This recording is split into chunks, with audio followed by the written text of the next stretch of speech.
going to call the city council meeting, regular meeting to order Tuesday, October 14th at 6:30. Kaylee, will you call roll call, please? Councilmember Thompson, Here. Vice Mayor Grimm, Here. Councilmember Stafford, Councilmember Richardson, Here. Councilmember Darms, Present. Councilmember Knight, Here. Mayor Marks. Here, we're all here. And tonight's invocation is from Mac Vendome, Advent Health. All right. Let us pray. Dear God, as we are gathered here this evening, we pray for your continued peace. As I think about a year ago, around this time, we were dealing with the devastation of Hurricane Milton. And here we are, dear Lord, more resilient than ever, really demonstrating the strength of Orange City. Truly, together we are better. Continue to lead the city council, lead the mayor and vice mayor, and as we go through a season of transition, help us to remember that you are the same today, yesterday, and forevermore. May we continue to be anchored in you. Where there's coldness, help us to be compassion. Help us to be the love that we want to see. And more than ever, Lord, help us to be a light. Help us to shine every single where we go, every single place we go. In Jesus' name I pray. Amen.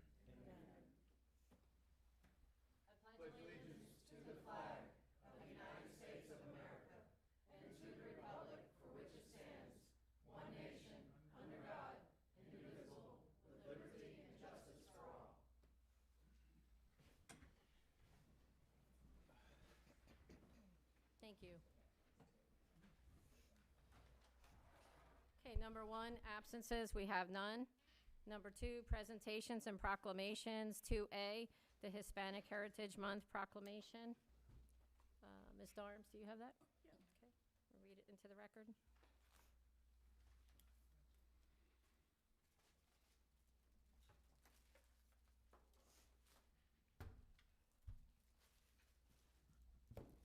Pull your microphone down, please.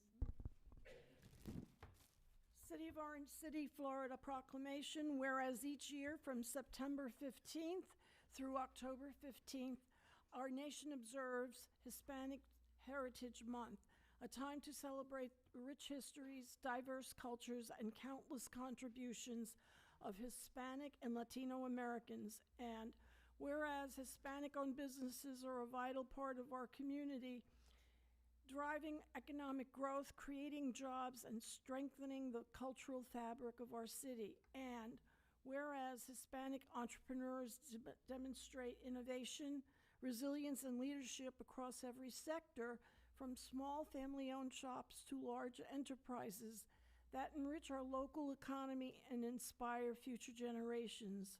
And whereas these businesses not only provide goods and services, but also foster a sense of community, promote cultural pride, and create opportunities for collaboration and prosperity. And whereas it is fitting to recognize the dedication, hard work, and vision of Hispanic business owners, those contributions build bridges of understanding and help shape a more vibrant and inclusive society. And now, therefore, Ms. Mayor Kelly Marks, Mayor of the City of Orange City, and on behalf of the City Council, do hereby proclaim September 15th through October 15th as Hispanic Heritage Month in the City of Orange City, and encourage all residents to celebrate the achievements of Hispanic-owned businesses, support their continued success, and honor the lasting impact they have on our community.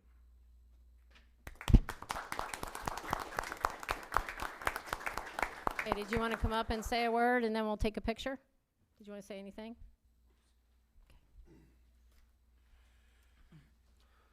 Good evening, everyone. Mayor, Vice Mayor, Commissioners, thank you very much for the proclamation, the recognition.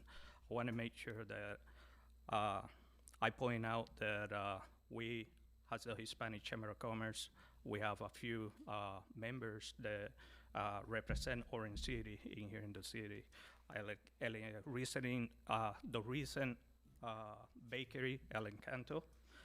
They recently opened their doors in here. That has been A plus for us. Since they opened, we've been generating a little bit more business into the city. El Coqui Bakery, another bakery that opened over here in your city, right below the fancy fruit products that is next to El Canto. So thank you very much for the proclamation. I want to recognize our board members over here, Ms. Tonya. Do you want to come up and we'll take a picture as you recognize them? We'll have the council step down.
Thank you.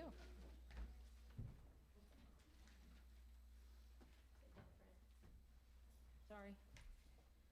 Okay, 2B is Domestic Abuse Awareness Month proclamation. Councilwoman Richardson's going to read that one into the record. You're going to have to read it on your microphone, I'm sorry. You can also remove that. There you go. Perfect.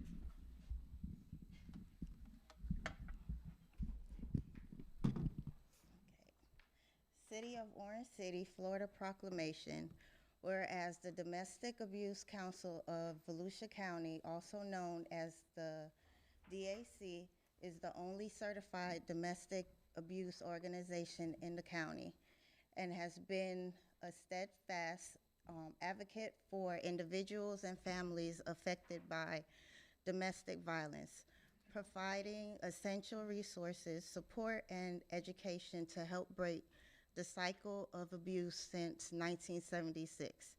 And whereas domestic violence affects individuals of all races, ages, genders, and socioeconomic backgrounds, and continues to be a serious public health and safety issues, not only harming the victims, but also affecting the entire community. And whereas in Florida, the rate of reported domestic violence offenses is significant. And for Volusia County, this represents a serious burden, highlighting the need for increased awareness and services as it ranks fourth in the state of incidents.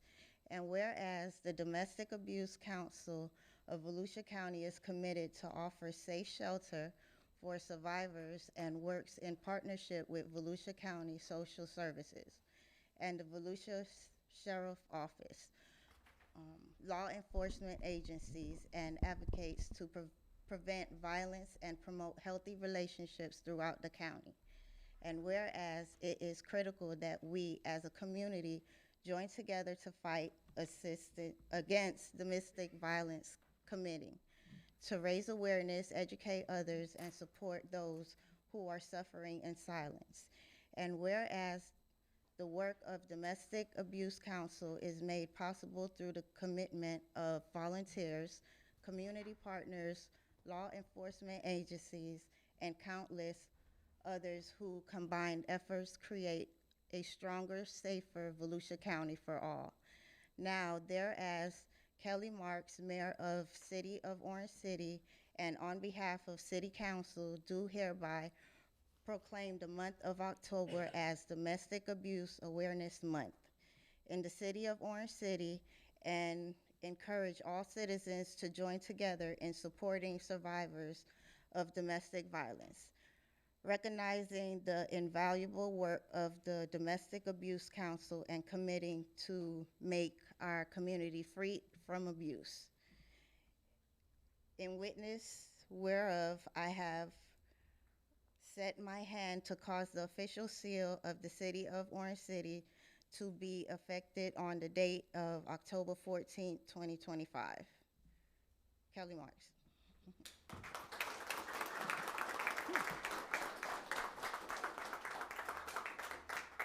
Did you want to say anything, Bob?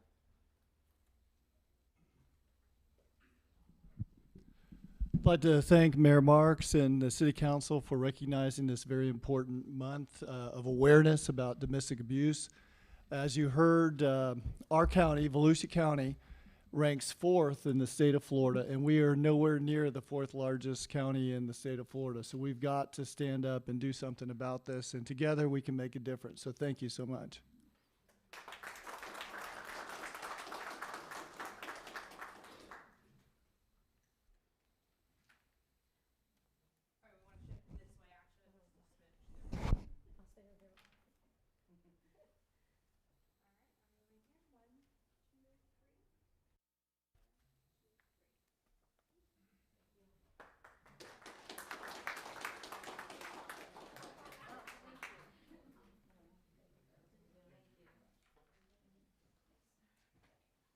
I'll stay over here.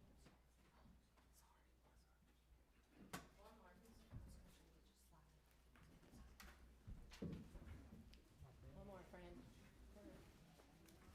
Girls, we got one more, I'm sorry.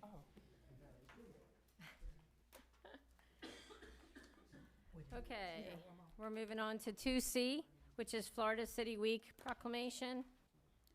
The City of Orange City, Florida proclamation, whereas city government is the government closest to most citizens and the one with the most direct daily impact upon its residents.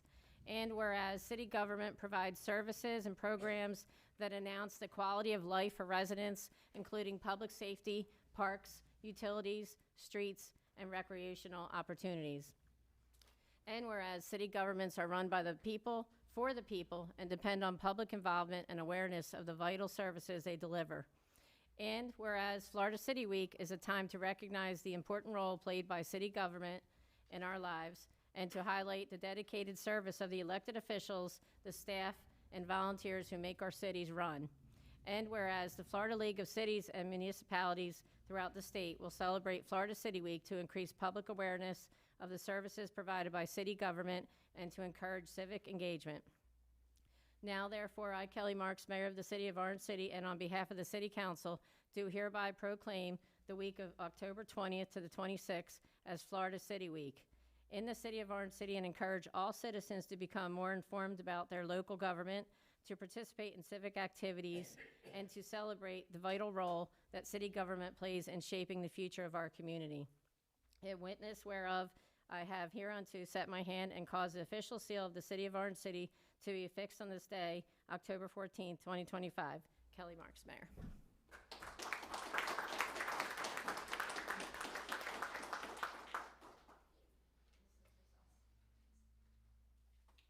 This is for Florida League of Cities, so we're just going to take a picture.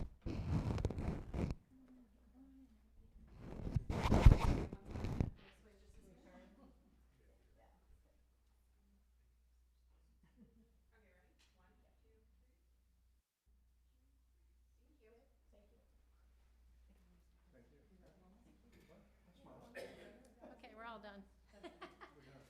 No more, not today. Got our exercise in?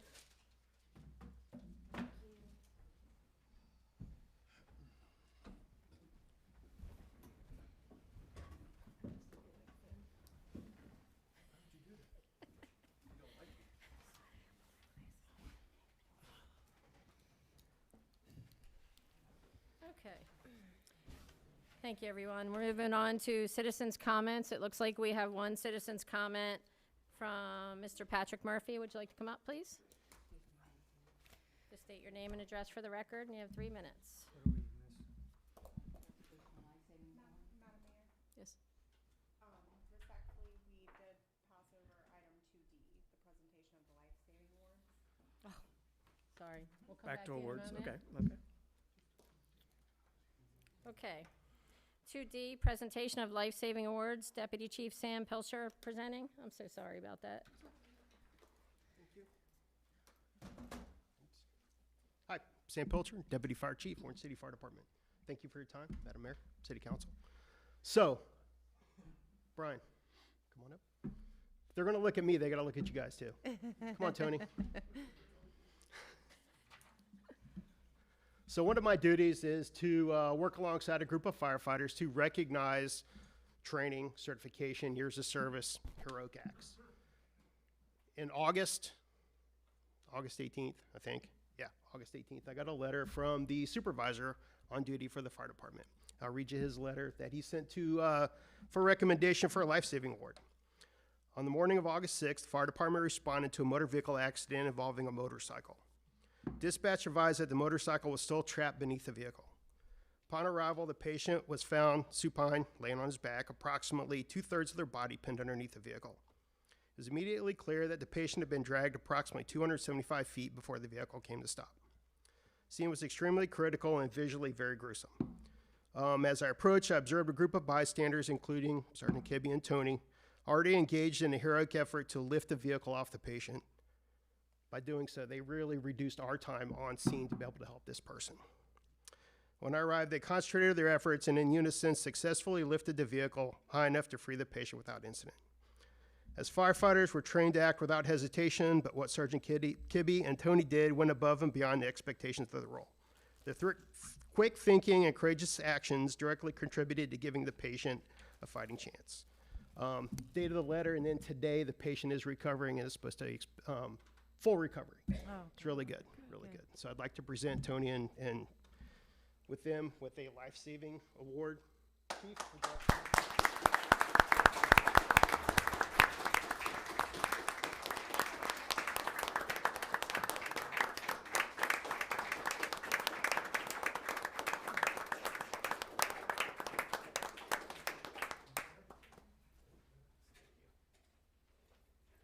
I think what they did was great. I really appreciate your applause too. I think they deserve it very much so.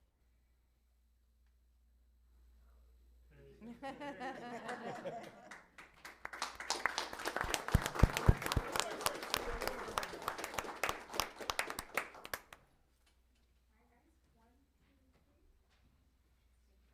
Sergeant.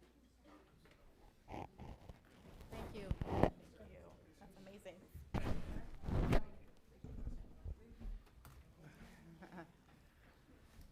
Thank you so much. Isn't that awesome? Yes.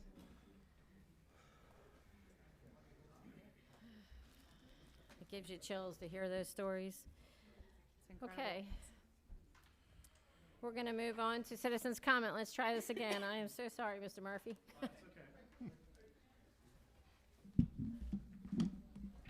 But that is a hard act to follow, so. Patrick Murphy, 678 Swan Range Road, Orange City. I live in Blue Springs Villas. That's near the corner of Ohio and 11th. And I want to talk about the roundabout at 11th and Rhode Island. First, I'd like to talk about why I didn't speak at the meeting 3 weeks ago. And I don't think there's anything that you as the council can do about this, although I want to call it to your attention. It was very obvious that the council was going to vote once again for that roundabout prior to having any citizen comments. And that was even with Councilwoman Darms speaking strongly in opposition. So I sat there and said, no, I'm not going to speak because it won't do any good. And I decided over the last couple of weeks that I really wanted to come out and speak and say that there is a lot of opposition, talk a little bit about why, and I don't think it'll do any good because I think the city is strong against that. The first time I spoke in front of, not this council, previous council, was about this item, the roundabout at Rhode Island and Levitt. And I remember previous Mayor Blair, who was very much a roundabout guy. I'm not anti-roundabouts, but I think that's the wrong location. for a roundabout. And I think I've spoken to many of my neighbors in my HOA.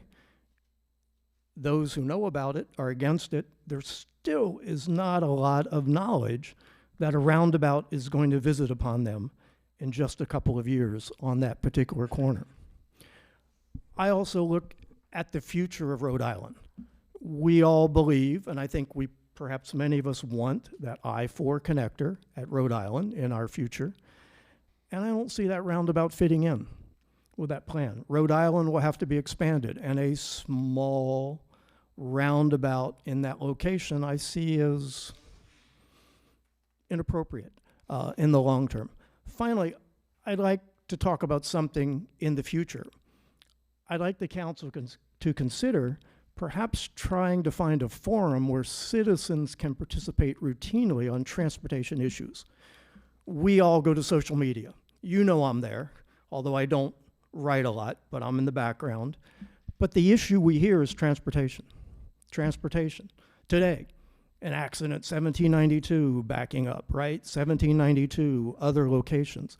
Maybe there can be an ad hoc citizens transportation committee.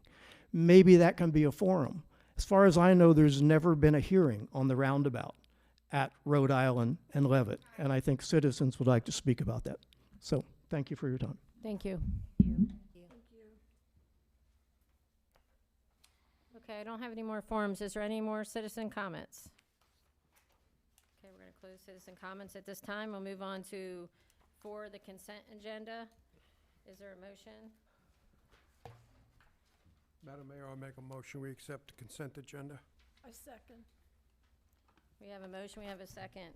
Can you call the question, Kaylee?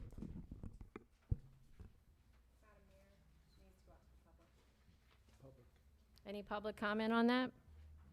On the consent agenda? Okay, bring it back for action. Vice Mayor Grimm, Yes. Councilmember Stafford, Yes. Councilmember Richardson, Yes. Councilmember Darnes, Yes. Councilmember Knight, Yes. Councilmember Tianson, Yes. Mayor Marks. Yes, and the consent agenda passes. Moving on to 5 ordinances, first reading, we have none. 6 public hearings, ordinances, second and final reading. Ordinance number 695. Mr. Waters, will you read that into the record, please? Certainly, Madam Mayor. This is item number 6A, ordinance number 695, an ordinance of the City Council of the City of Orange City, Florida, amending Chapter 2, Administration of the Code of Ordinances of the City of Orange City, Florida, by amending Article 5, Investment Plan, repealing all ordinances or parts of ordinances in conflict herewith, providing for severability, and providing for an effective date. And Madam Mayor, that was the second reading. Thank you. Devlin Moore? Good evening, Madam Mayor, City Council. Ordinance number 695 includes proposed changes to the investment plan, which, as the attorney mentioned, is part of Article 5 of the Code of Ordinances. There have been no changes to the ordinance since it was approved at first reading by the City Council. Since there was no changes, I wanted to offer a quick recap on what enhancements are in the ordinance, and then I am prepared, however, to give a full presentation if you would prefer to go into a more comprehensive review. But the city's current policy was last updated during the Great Recession in 2008. The updates align the city's policy with both state statutes and best practices.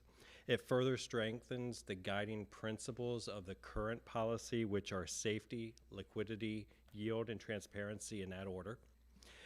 The updates incorporate changes that were made by the state as part of the Florida statute in 2023 in regards to requiring investments be made, decisions about investments be made based on financial criteria and not on political or social considerations. So that's been incorporated into the policy.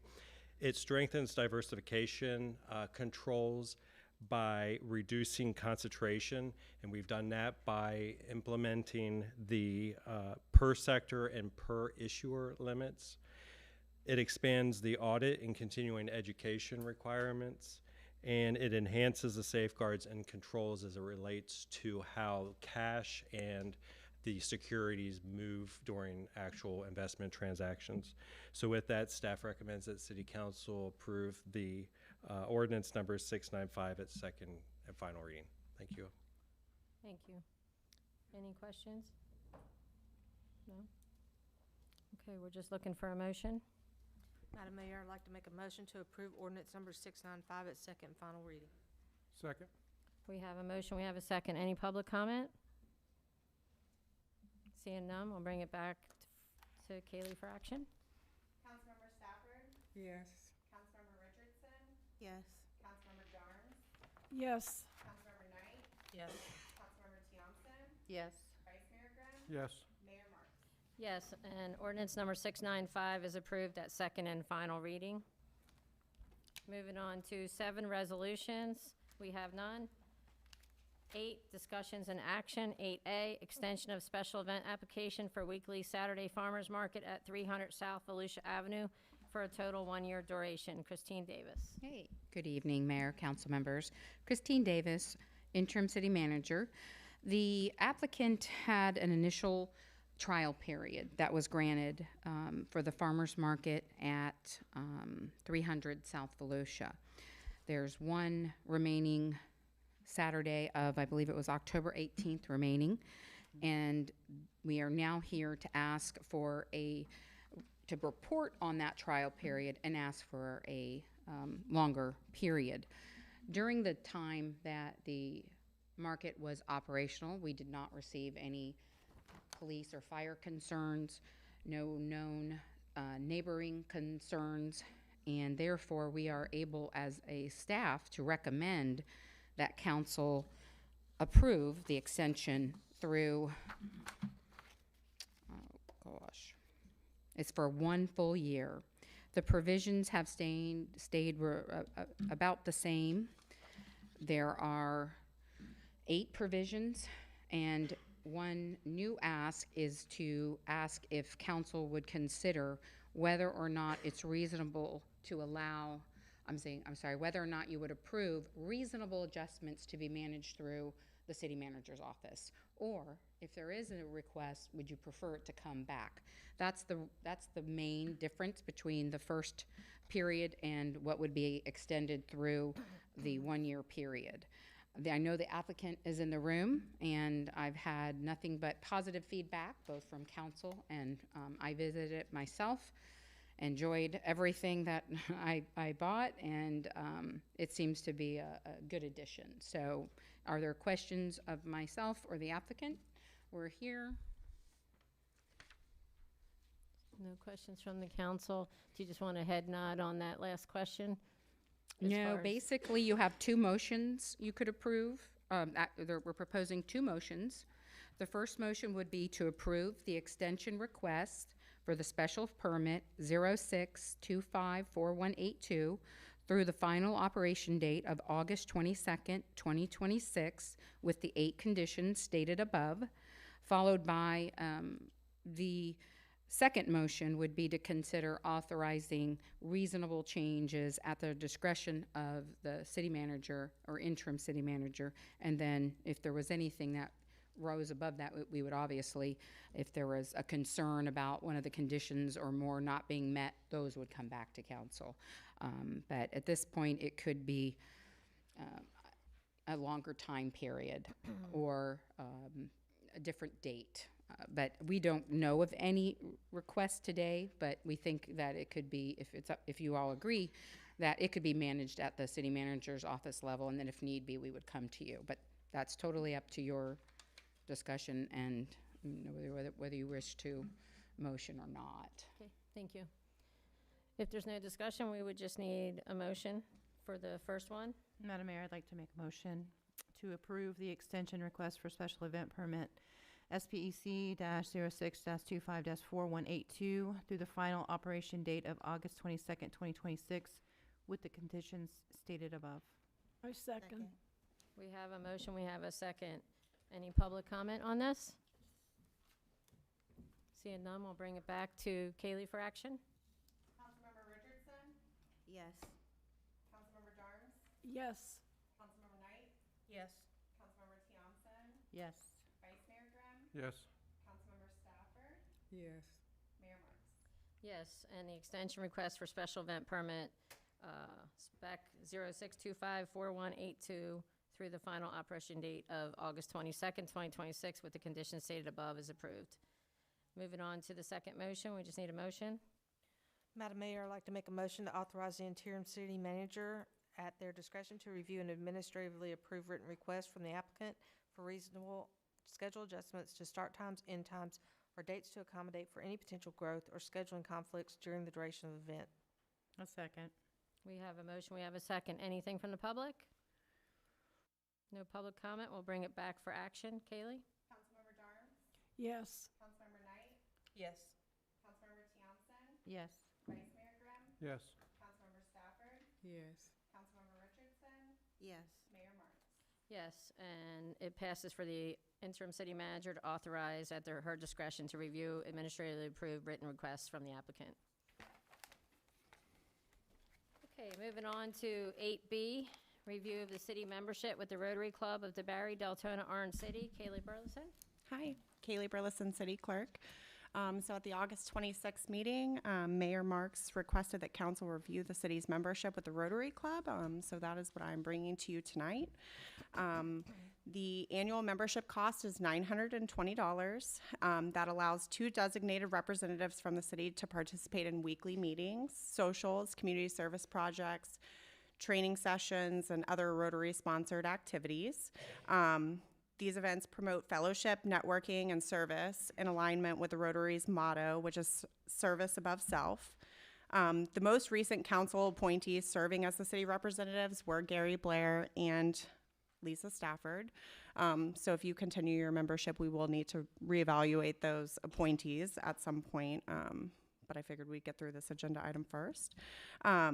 So while the membership guidelines specify that the city does have to designate 2 members as the appointees, all council members are allowed to attend all meetings, socials, events as well. There's just a cost for additional attendees if you attend the weekly meetings and eat the breakfast. It's an additional $10 per person. So I did include a breakdown of the annual membership fees. So $60 goes to their district fees, $20 is put towards their installation banquet, $640 is put towards meals, $100 towards international dues, and $100 towards foundation dues. So staff's recommendation would be that you discuss the membership and whether or not you want to continue the annual membership with the Rotary Club. I do believe we do have some members of the Rotary Club here as well for representation. So if you have any questions for me, I'm happy to answer them. Any discussion for the council? Okay. I guess I'll go. The reason this was brought up was because we didn't really know, we weren't sure how much we were paying for the Rotary, and we had a little bit of a debacle for the baseball game. And the debacle is that what I was told is that not all of us could go. There was only so many tickets that we could only bring each council member, but not a guest.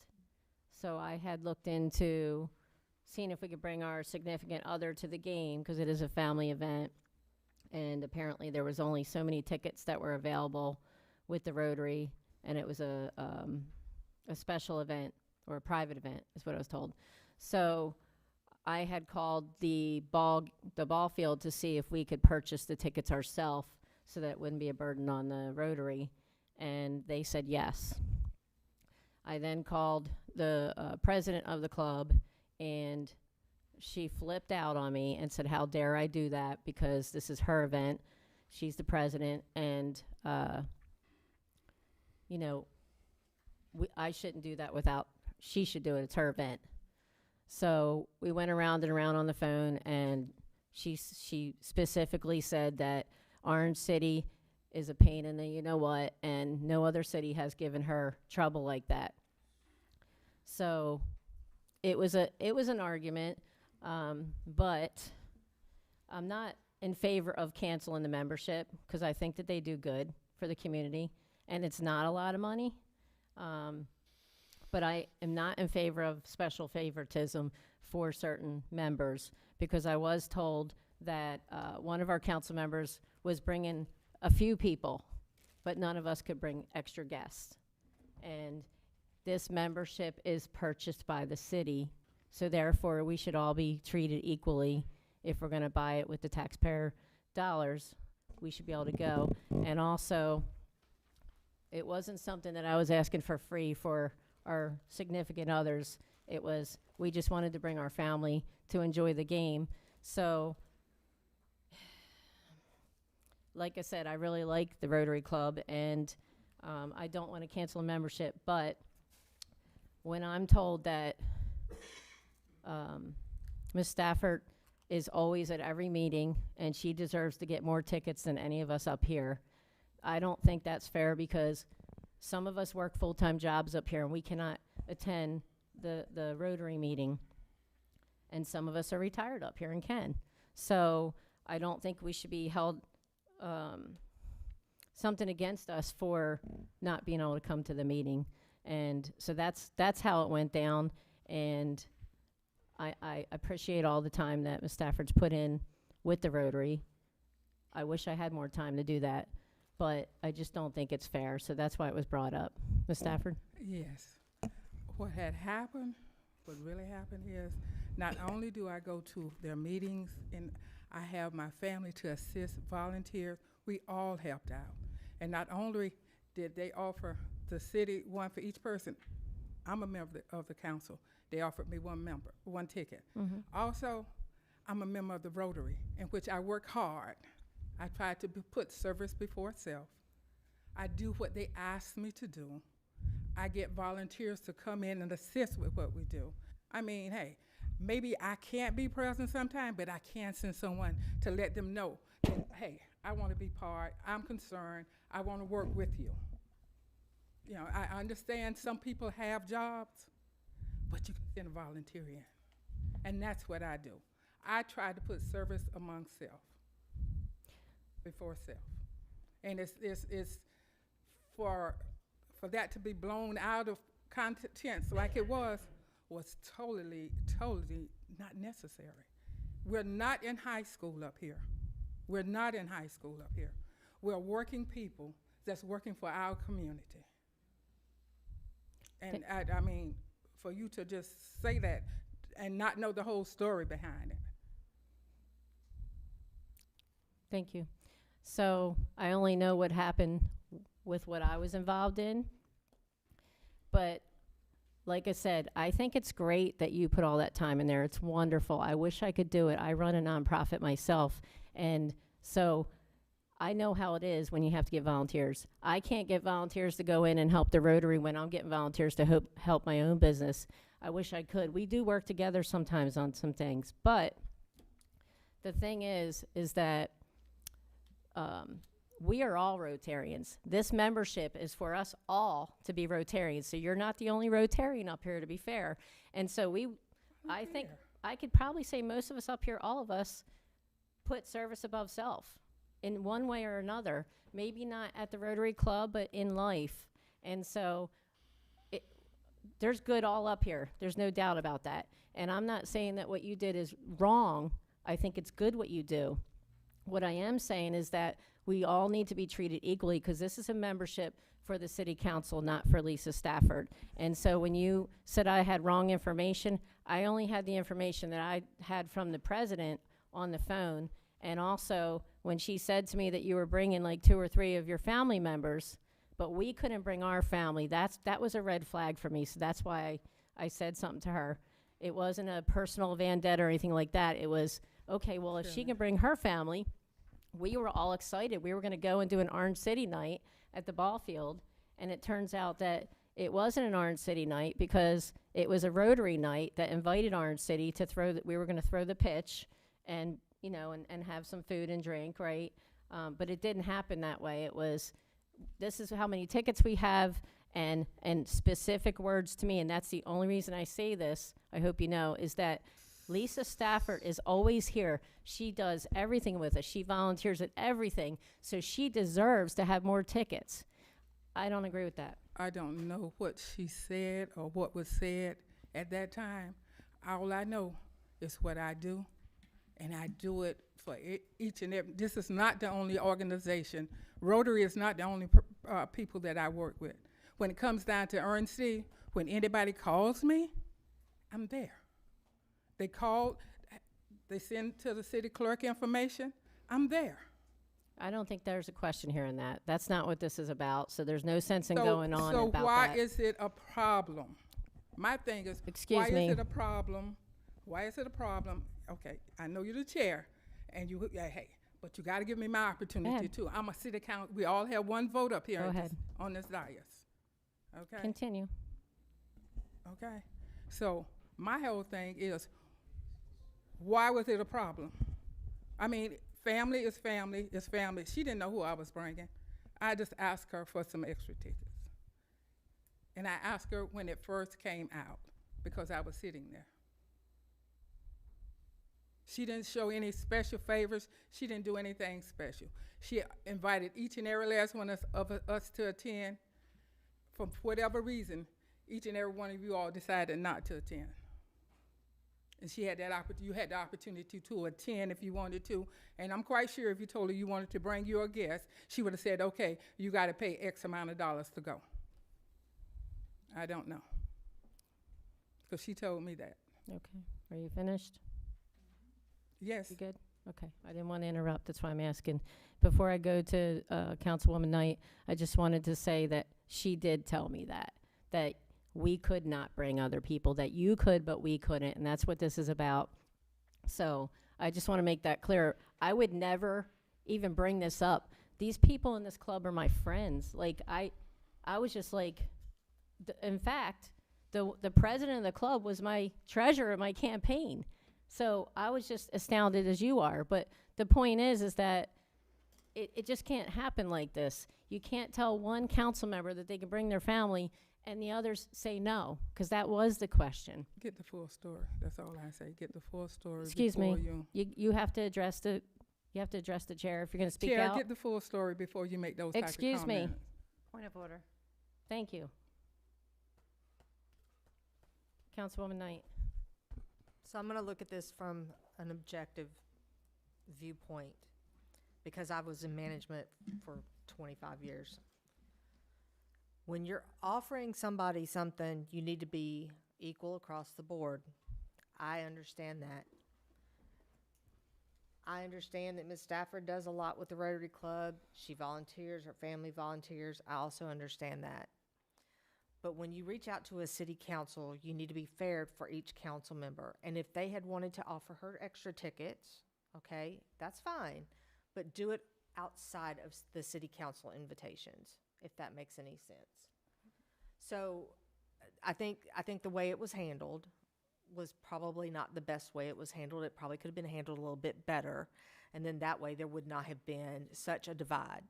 So I just say that if, you know, I'm all in favor for maintaining our membership at the Rotary. I just asked the Rotary that moving forward, if we could still make sure that we're equal across the board, and anything that wants to be given to someone outside of the council, whether it's a council member or not, make sure that that's done separately. Thank you. The other thing I was going to say is I've yet to get an apology from the president the way she talked to me. She basically said that our city was ridiculous, a pain in the A, you know, and that she never dealt with any other city like us. And I know she was upset because, you know, it was heated. I'm not going to lie, it was heated. But the bottom line is if you want us to be a member of the Rotary Club, we need to all get along. We need to do good for everybody, not argue, not fight. Let's work it out. I don't want to kill the membership. I just don't want this, right? I want it to be fair across the board. And what you had said, I just wanted to say, I agree with you. I'm not sure what you mean about outside of the Rotary, because this membership is paid with taxpayer dollars. So that includes the whole council. There's 2 people that we will appoint tonight to be the main people that go all the time. I think last time it was Lisa and Alex, I believe. Was it? Mayor Blair. Gary Blair. Oh, it was Gary Blair. Alex. And Alex. It was Alex. After Gary Blair stepped down, Alex said he would do it because My apologies. Gary didn't have it. Okay, excuse me, order. Okay, let's not call out. Let's address the chair, please, so we can keep order. just wanted this meeting to go a little smoother, that's all. I'm not trying to pick on anybody. But, yeah, I remember it was Alex and Lisa, right? Is that correct, Ms. Stafford? Yes, it is. Okay, I thought so. So I know we were gonna vote on that tonight, who was gonna be those two people again, but I guess we just need to get, let me see what this says here. I'd like to hear from the Rotary first. Yeah. Can you come up, Bill, and we can hear from you?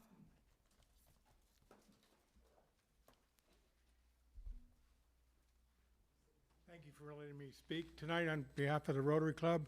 My name is Bill Wright. I live in Orange City, but not in the city. I live in a number street. Just state your address. 1355 9th Street.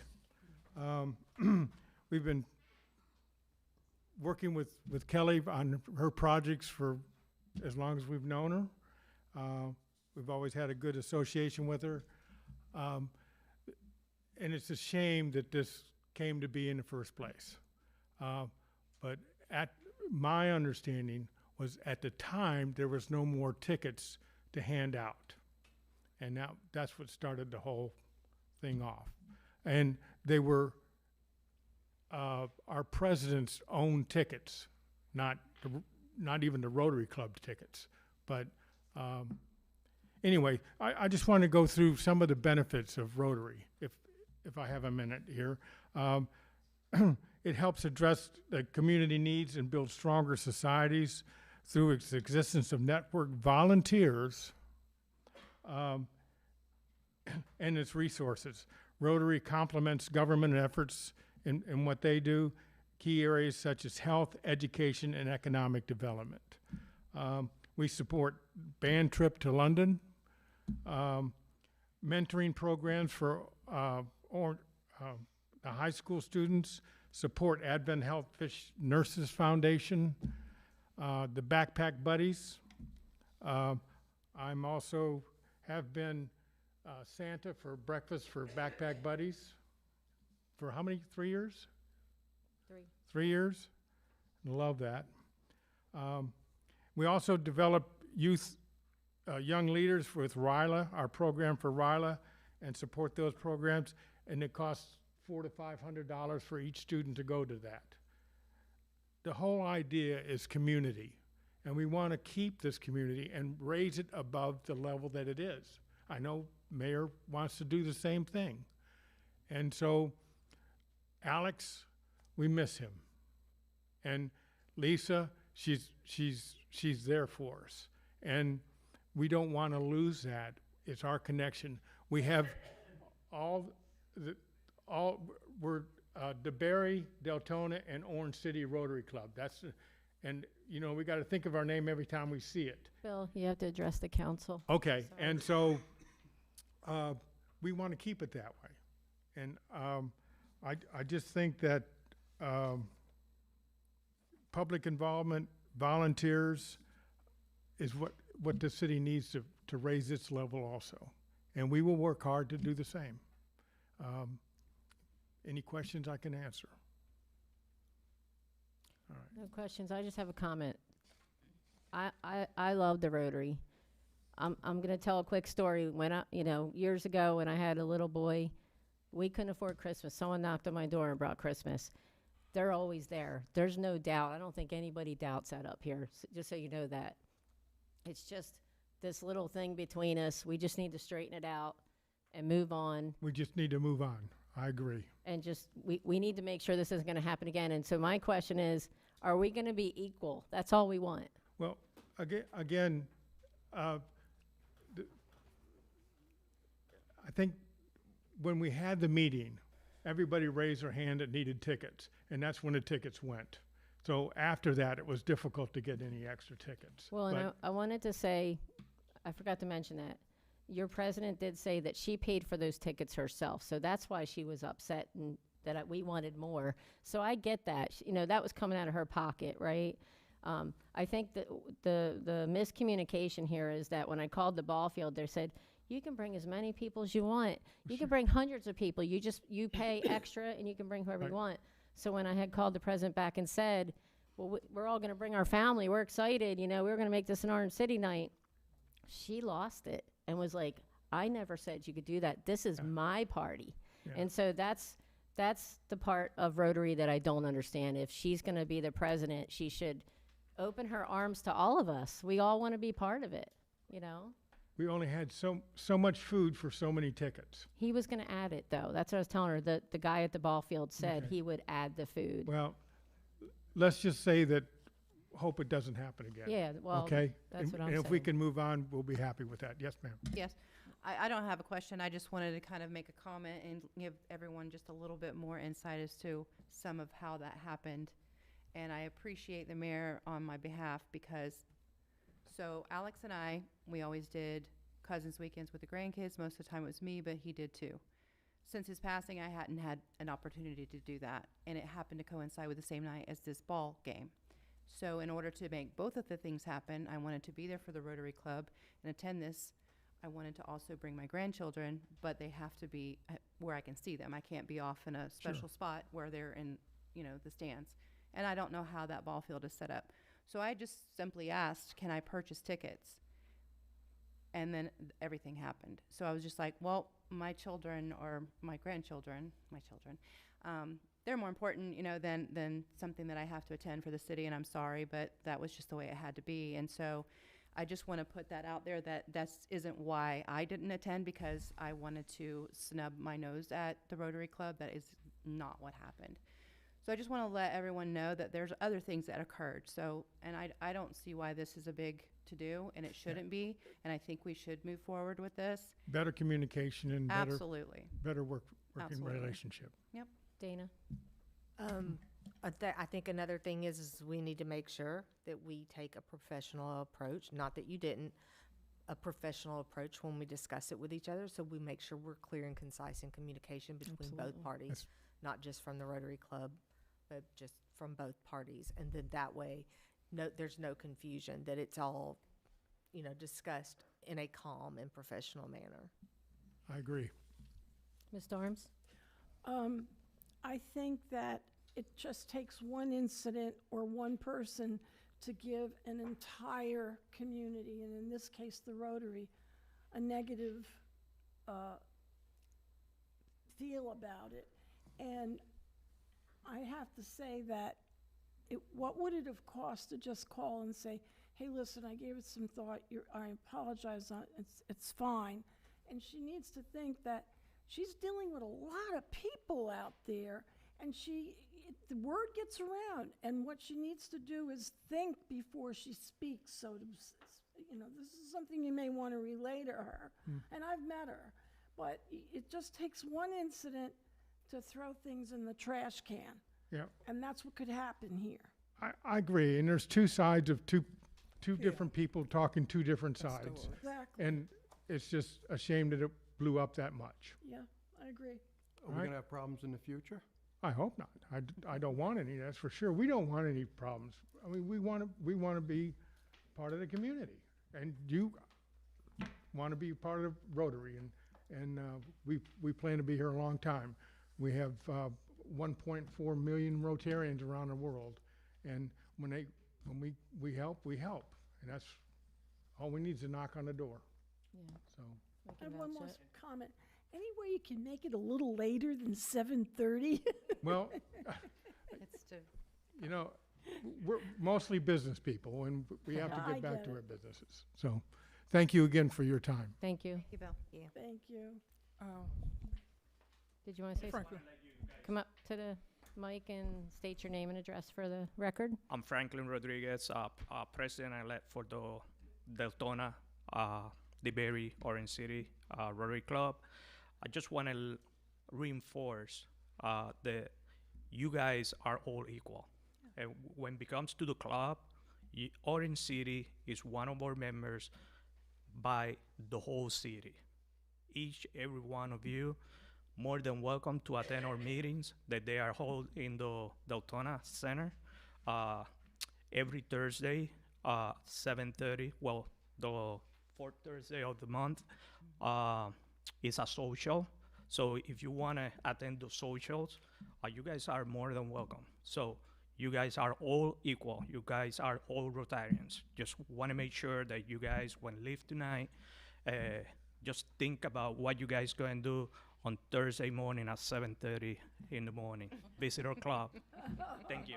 Thank you. Thank I you. appreciate you saying that. I'm Yes. curious to see why the president didn't come tonight, though, I do not know, but because that I would have can been nice if she was here. I can tell you that we're here on representation of the Thank you. whole club, and I just want to make sure that you guys understand that you guys are all equal. More than welcome. Thank you. Thank you. Thank you. Okay.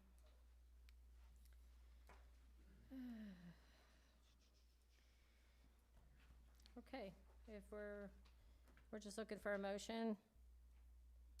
Is there, I'm sorry, Madam Mayor, is there, we discussed it, to whether or not to continue, so I guess the recommendation? Mr. Waters, do you want a motion on that, or you just want a head nod? Because it is involving money. I think there's two action items. First, whether you want to continue the membership. Yeah. Second, are the two appointments. So two motions, please, Madam. Okay, we got Gotcha. it. Okay. Madam Mayor, I'd like to make a motion to continue the annual membership with the Rotary Club of DeBary, Deltona, Orange City. I second. Okay, we have a motion, we have a second. Is there any public comment on this? Come on up.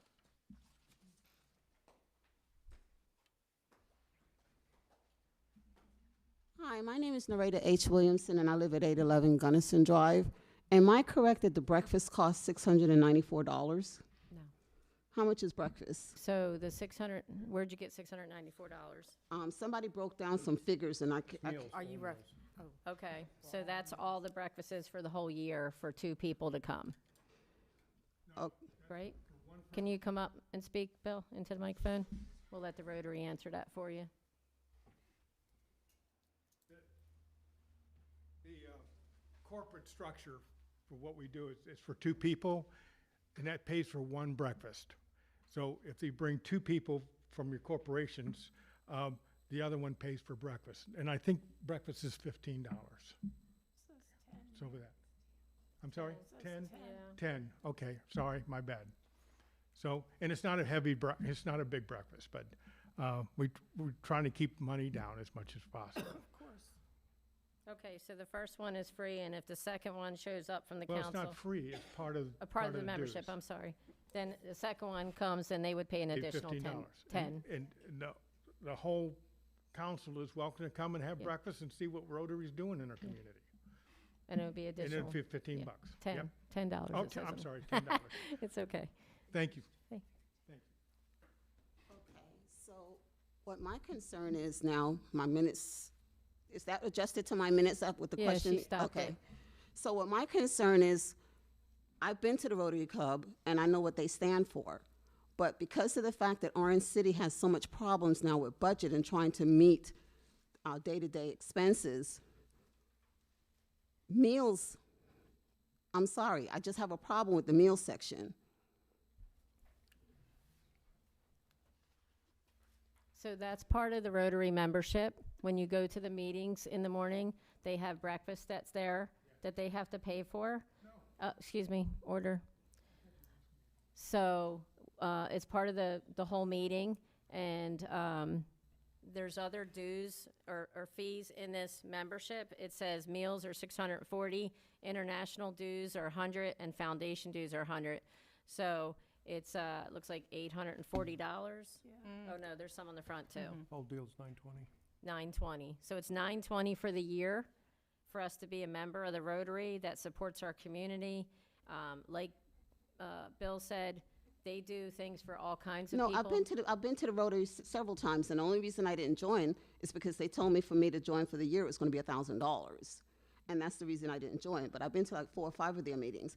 My question is because we're having so much problem with finances now in Orange City, is that justified to pay that kind of money to join the Rotary, especially when meals are $600 and something? That's just what I'm asking. I just need clarification because a couple of weeks ago, the Sorority Club was here asking for $125, and the council members was half and half on that. And the one thing that stuck out was budget, budget, budget. So we're not discussing budget now with this. I just think it's a conflict right now. I'm just finding it conflicting because that's a lot of money. It's a lot of money. So therefore, why are we not weighing that like we did with the sorority club when they were here a couple of weeks ago asking for funding? That's all I'm saying. I don't think it's fair. Thank you. Any other citizen comment? Okay, seeing none, bring it back to council. Talking about budget, like, I completely understand what you're saying, but we did budget for this for next year. So it's already in the budget for 25, 26. Thank you. Okay, so we're just Can I looking ask a que- for action. Chair, Oh, Chair. Go ahead. And also on that, can, what do we do to make an amendment to the motion? Because instead of paying each quarter, can we just go pay once a year for So there isn't a membership? motion on the floor yet. Oh. We just got done with public comment. And if you wanna state a motion with however you would like it to state, you can do that. You know what I mean? Like you're saying, if you wanna make a motion, but you would probably wanna ask one of the Rotarians that are here, if that's even possible to, do you need to say something, Mr. Waters? Yes, Madam Mayor, Go sorry ahead. for the interruption. There actually was a motion and a second, I believe, to pass the membership. Oh, sorry, okay. And then we need a second motion. So we would, you would have to Okay, so we're. go through the yeah. chair and ask to reopen the motion that was just passed. Okay. Ms. Townsend, I'm sorry, Ms. Thompson and. Can she withdraw or no? I think just a motion Okay. to reopen. Well, we're still on the current motion, so, That's the one. okay. We had a motion and a second, so I just need to make a motion to reopen the motion that I made to Yes, ma'am. continue the annual membership with the Rotary Club of DeBerry, Daytona, Orange City, and now it's open again, right? We Is that what I s- need to do? Need a second. A second. Perfect. We have a motion, we have a second. Okay. Now it's open again. Well, it's usually public comment, so we're bringing it back to the council for discussion again? Okay. Okay, Ms. Stafford, what did you want to state? Oh, with the continuing the membership with the Rotary, can we do at least pay them annually instead of quarterly? Is this quarterly?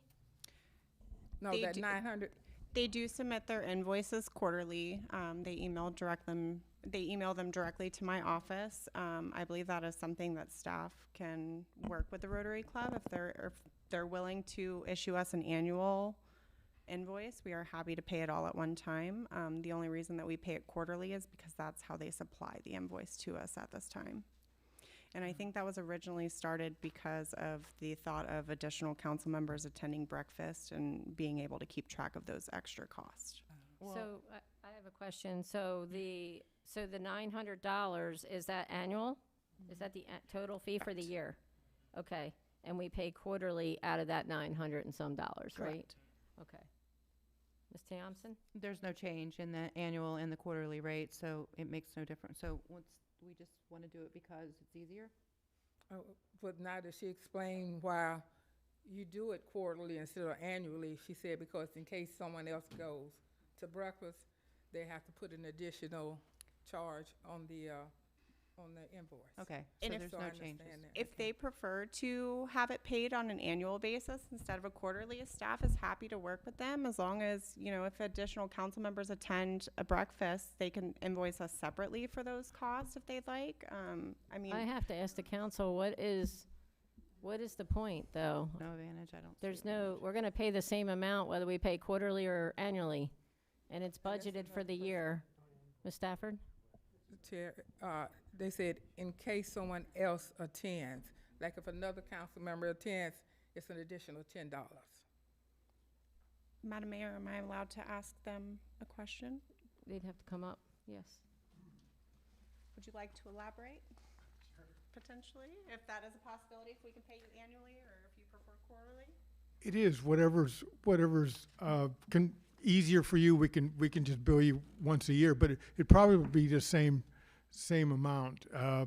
If you have extra people, they usually pay for it at the meeting. If not, the treasurer can just, if you are willing to pay for the extra person, then that's fine too, and we'll just tack it on and bill you at the end of the year if that's easier for you.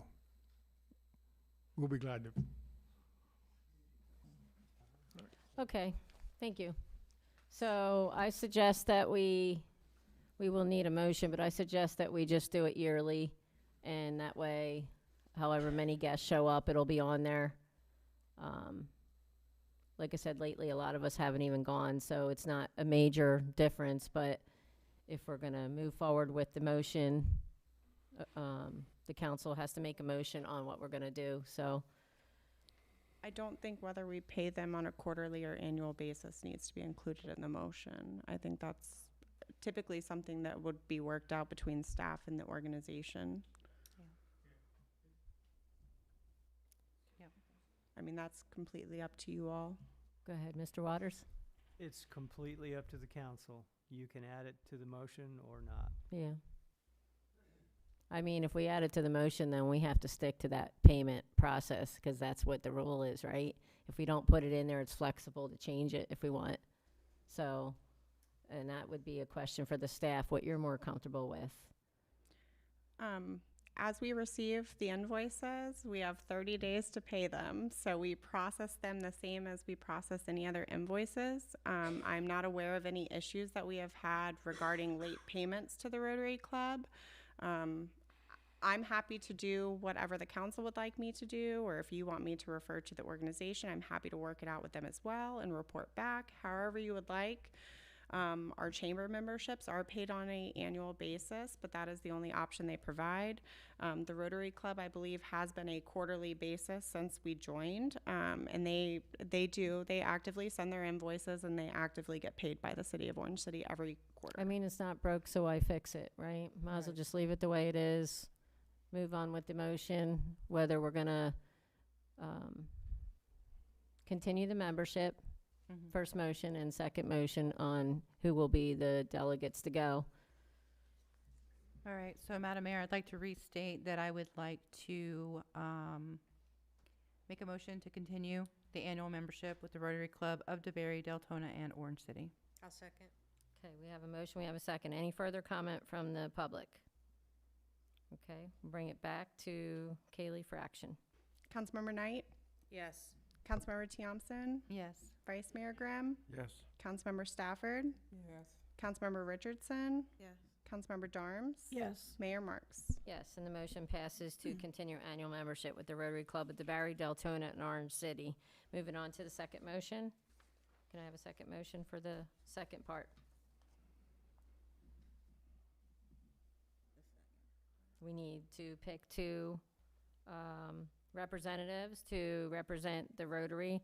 And as I said, Ms. Stafford's been there. So, I mean, someone want to make a motion?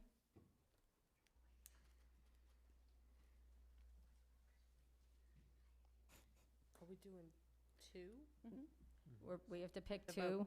two representatives and state it in a motion, and it's really, I don't want to say it's housekeeping, but like, Ms. Stafford's been there, so, I mean, I would be okay with her being one of them, obviously, because she's putting the time in and she's there.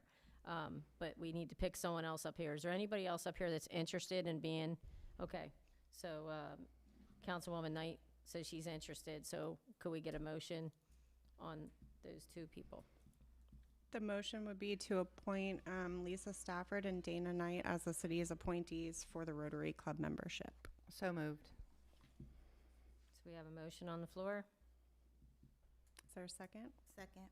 We have a second. Any public comment on that? Seeing none, bring it back. Call the question, Kaylee? Councilmember Thompson, Yes. Vice Mayor Grimm, Yes. Councilmember Stafford, Yes. Councilmember Richardson, Yes. Councilmember Darms, Yes. Councilmember Knight, Yes. Mayor Marks. Yes. And Ms. Stafford and Ms. Knight will be the new representatives for this year Thank you. for the Rotary Club. Thank you. Thank you.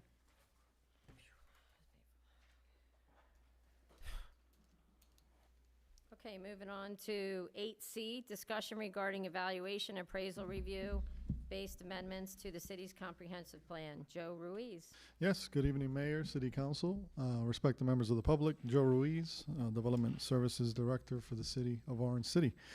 So before you all today is a discussion, as the Mayor mentioned, for the Comprehensive Plan Evaluation and Appraisal Review, which we call EAR. So considering that I have your ear all tonight, right, for you to hear this out, we wanted to bring it to you all for discussion. It's always important whenever we're making future policy decisions for you all to discuss, at least have the chance to review data as staff is reviewing it, to be able to comment, provide direction to staff if needed, so that we can go ahead and move forward with business, especially when it's as important as our comprehensive plan, which essentially is our growth management directing document for the city, since it touches on so many elements of the city, right? As planners, we deal with many things, not just development, but there's many things that go into it that we'll kind of talk about today. So looking at the EAR process, it's a Florida statute mandated process for staff to at least determine whether there's a need to evaluate the comprehensive plan, and that happens every 7 years. Right, so last December, Becky sent a letter, an official letter to the Department of Economic Opportunity, or Florida Commerce. The name has changed several times, and that's another one of the amendments that we'll be looking at. So essentially, it's we must determine that we want to evaluate it, or we need to make updates, or we determine that we don't. And so in December, she made a determination that we need to evaluate our comprehensive plan and make future updates to it. Our current comprehensive plan goes only to the horizon year of 2035, which is one of the reasons why we absolutely need to do this. And so latest state statute amendments requires 2 10-year planning periods, right? So essentially a 10-year period and a 20-year period minimum. And so what we've done, and in working with our consultant, Inspire Placemaking, we've actually decided and to go forward and look at the horizon of 2045, right? What that does also is keeping it at that 20-year is that as years go on, right, it makes sure that sooner we evaluate it and all that when time comes. And so there is a ticker every 7 years, and so the state reaches out, and that's where we sent that letter on December 16th, 2024. And staff is required to propose changes of the plan by December 16th of 2025 of this year. So we have been kind of pressed, and thankfully we had a consultant that got on board and is helping us with this, because as you all know, we were in transition of staff. Thank God, right? We have Bernice, our new deputy, who's been helping a lot with this, and helping me out, kind of just steering and managing this project, because it's a big deal. It's a big deal. And so we're looking at a timeline in the upcoming month, and we had to work, and I got with the interim city manager, Christine, and in regards to the process and timing. And so with there only being one meeting in November, and not to push it too close to December for our transmittal date, we decided to schedule it, or plan on scheduling it for the November 5th Planning Commission meeting, as well as the City Council first hearing on November 12th. And so at that time, staff will bring that first ordinance to you all with the proposed changes for you all to comment and provide feedback, and also direction to staff if there's anything we need to change or you would like to change. And then at that time, if approved, that first hearing, we would go ahead and transmit it to the state, as well as Volusia County or Volusia Growth Management Commission. So they both do their reviews at the same time. And if they approve of it all, then essentially they submit their acknowledgement or their concurrency to say everything that you're doing looks good, meets state statutes, meets all the requirements, and you can move forward with approval. If not, they do provide feedback. As you all know, Senate Bill 180, right, is active and it's alive. And so our consultant also has been giving us feedback on, sadly, if we change a word, which really is just for clarification purposes, we've got to make sure that we're not making the process more cumbersome or more burdensome or more restrictive, right? And so obviously that'll be one of the things we run by our attorney as well as we go through the process, to make sure that everything's on the up and up and we're not making that more burdensome. So with the year review, there's a data and analysis memo that was included. So I apologize for the 200 and something pages within your package. But I think it's important information, and it's good for you to have between now and that first hearing. And so, as mentioned, it establishes data for the 2 10-year periods. The state requires that there be an acceptable to the state evaluation based on population projections. And so our consultant fortunately has done about 12 or 13 of these in recent statute changes, and they've gotten them through and with little to minimal issues. And so it's helpful that they have a established, accepted evaluation criteria that the state has accepted and gotten these through. And so when we're evaluating the projection that we looked at, and we sat down, and the city manager and myself sat down, we looked at 19,956 by the year 2045.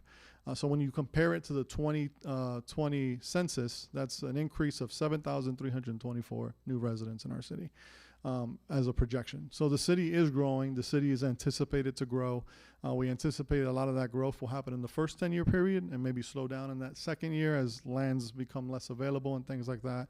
But essentially, with that evaluation in that packet and in that memo, which is a draft and it's still in the works, they look at land use and carrying capacity. So how many units can the city, as it grows, accommodate based on land use and things like that? What is the housing demand in stock? What affordable housing exists in the city? Is there a diversity in housing in the city? So they've noted a lot of that, and we've kind of provided input. They also look at transportation and levels of service. Fortunately, we had just done our CIP, which we did the level of service analysis for this year. Truthfully, and looking at all the data and looking at all the analysis, our city's doing pretty good. We're doing pretty good with levels of service.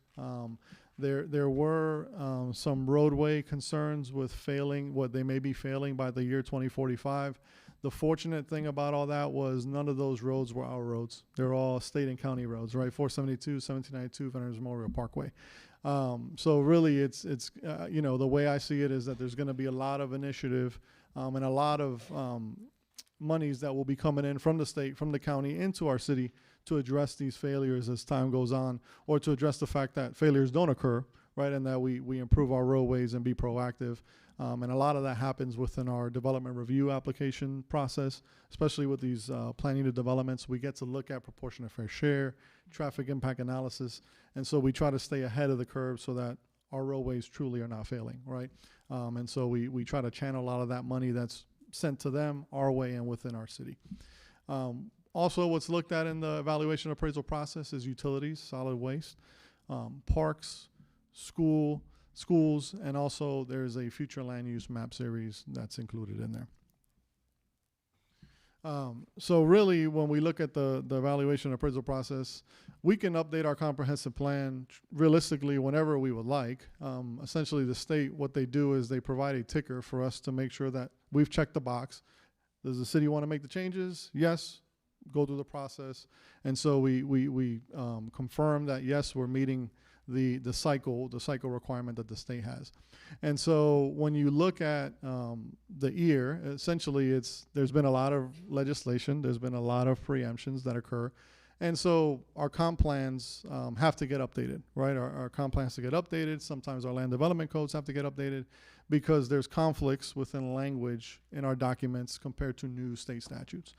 And so as you can see, the lovely image that I provided to you all, right, as these bills get signed, we don't update as frequently, obviously, because it would be impossible. But we do track, and we do keep a track of all the bills that do come through that affect our documentation. So as far as necessary amendments that we have found, it's references to current and new processes, agency names and definitions. So the Department of Florida Commerce or Department of Economic Opportunity used to be DCA, Department of Community Affairs. Then it went to the Department of Economic Opportunity. Now it's Florida Commerce, right? And so names continue to change. And I think it's now actually Department of Commerce, if I'm not mistaken. So you can kind of see also with the names, the approach that the state is taking, right? They want business. They want people to come in. They want the state to grow. And so really as local governments, we've got to make sure that our documents are accommodating these changes and this growth, truthfully, so that we're not behind the curve. Also, with the amendments, we're looking at removing references to energy efficient land use patterns. The state has stated that we no longer can make that a criteria or make that something, as we all know, whether people believe it or not, or want to make the reference. For example, global warming and things like that have been a topic of contention up in Tallahassee, and so they've kind of removed those requirements in some of the statutes. Affordable housing references and definitions. We've added some definitions, or we're planning on adding some definitions, and also updating so that we reference very low. Our current evaluations and policies state low, so then we're just, to meet state statute, we're going to add the very low classification for affordable housing. Which was approved in 2023, the water supply plan. So the city council approved in 2023 this water supply plan. We actually have to also include that water supply plan within our comprehensive plan. If we don't make certain updates per state statutes, if someone wanted to come in and make a future land use map amendment, the state would actually reject those applications and say, hey, you've got to do your EAR, you've got to do your water supply plan before we can accept any further comprehensive plan amendments. So what we're doing is we're kind of piggybacking that. The consultant is going to integrate that water supply plan with policies and the actual plan. And we're working with our utilities director to make sure that all the language and everything is properly input in there and that it's a clean document, including that water supply plan. Also, one of the things that we were commended by our consultant on was septic to sewer plan initiatives. They said that the state, based on obviously a lot of the state statutes regarding moving septic to sewer, the state has made a lot of comments to municipalities about having lack of septic to sewer plans. Fortunately, we have designs that the city has worked on, the city council has approved funding for, and also the direction for, and so we will be incorporating septic to sewer initiatives and policies within our comprehensive plan, which will hopefully check off on the state level. Also, some of the items that we found that were outdated and that we needed to update were needing policies for the allowances of resiliency facilities, electric substations, and floating solar facilities. So I'll kind of break that down for you, because some of them are actually similar facilities. So I placed a slide in here of cans and can-nots. As you all know, I mentioned Senate Bill 180, and then there's also the bills for these that provide certain specifications and regulations that the city can apply on these particular uses. And part of it is really for renewable energy and sources, renewable sources, initiative that the state is moving forward. And so, as you can see there, city must create policies and land development regulations. So once the comprehensive plan is updated, we will update also our land development regulations to kind of model what those policies are, right? Because the comprehensive plan really guides our land development regulations. So it'll be to allow, we'll create policies to allow resiliency facilities, which is what you see over here. And essentially those are facilities that hold natural gas in the event of natural disasters, if power is down. We really don't have areas, I don't think, in our city that would be suitable for that, since we're not essentially a city, I think that would be a suitable candidate for that. However, we are preempted, and so those facilities, they must be allowed in commercial, industrial, and manufacturing land uses. So policies will be amended to state that. Electric substations, those we have one in the city. I think if you guys are probably familiar, the one on Saxon and Enterprise. And so those do go up from time to time whenever energy demands are needed, and things of that nature. And so we can only prohibit those substations in conservation land uses in historical districts. So in a historic district, you'd never see one. In our conservation land use areas, you'll never see one. However, there are regulations that we can apply similar to other similar uses, buffering, setback requirements, things like that we are allowed to apply to that. And then also we can regulate land uses where floating solar facilities, as you can see here, are allowed.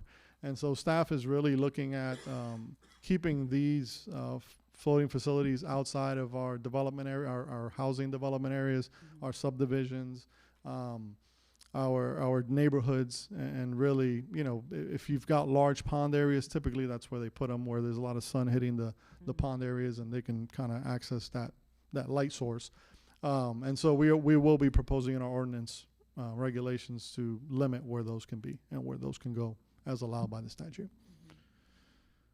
So that being said, I know I've given you kind of an overview and a lot of information. The staff recommends that the city council, if you desire, discuss the information provided, and if needed, provide comments on the proposed revisions to the comprehensive plan elements and maps provided herein. So I'm here to answer any questions if need be. Any questions from the council? No. I wanted to say, this is a very detailed report. I know it was probably a lot of work. Thank you for that. Yes.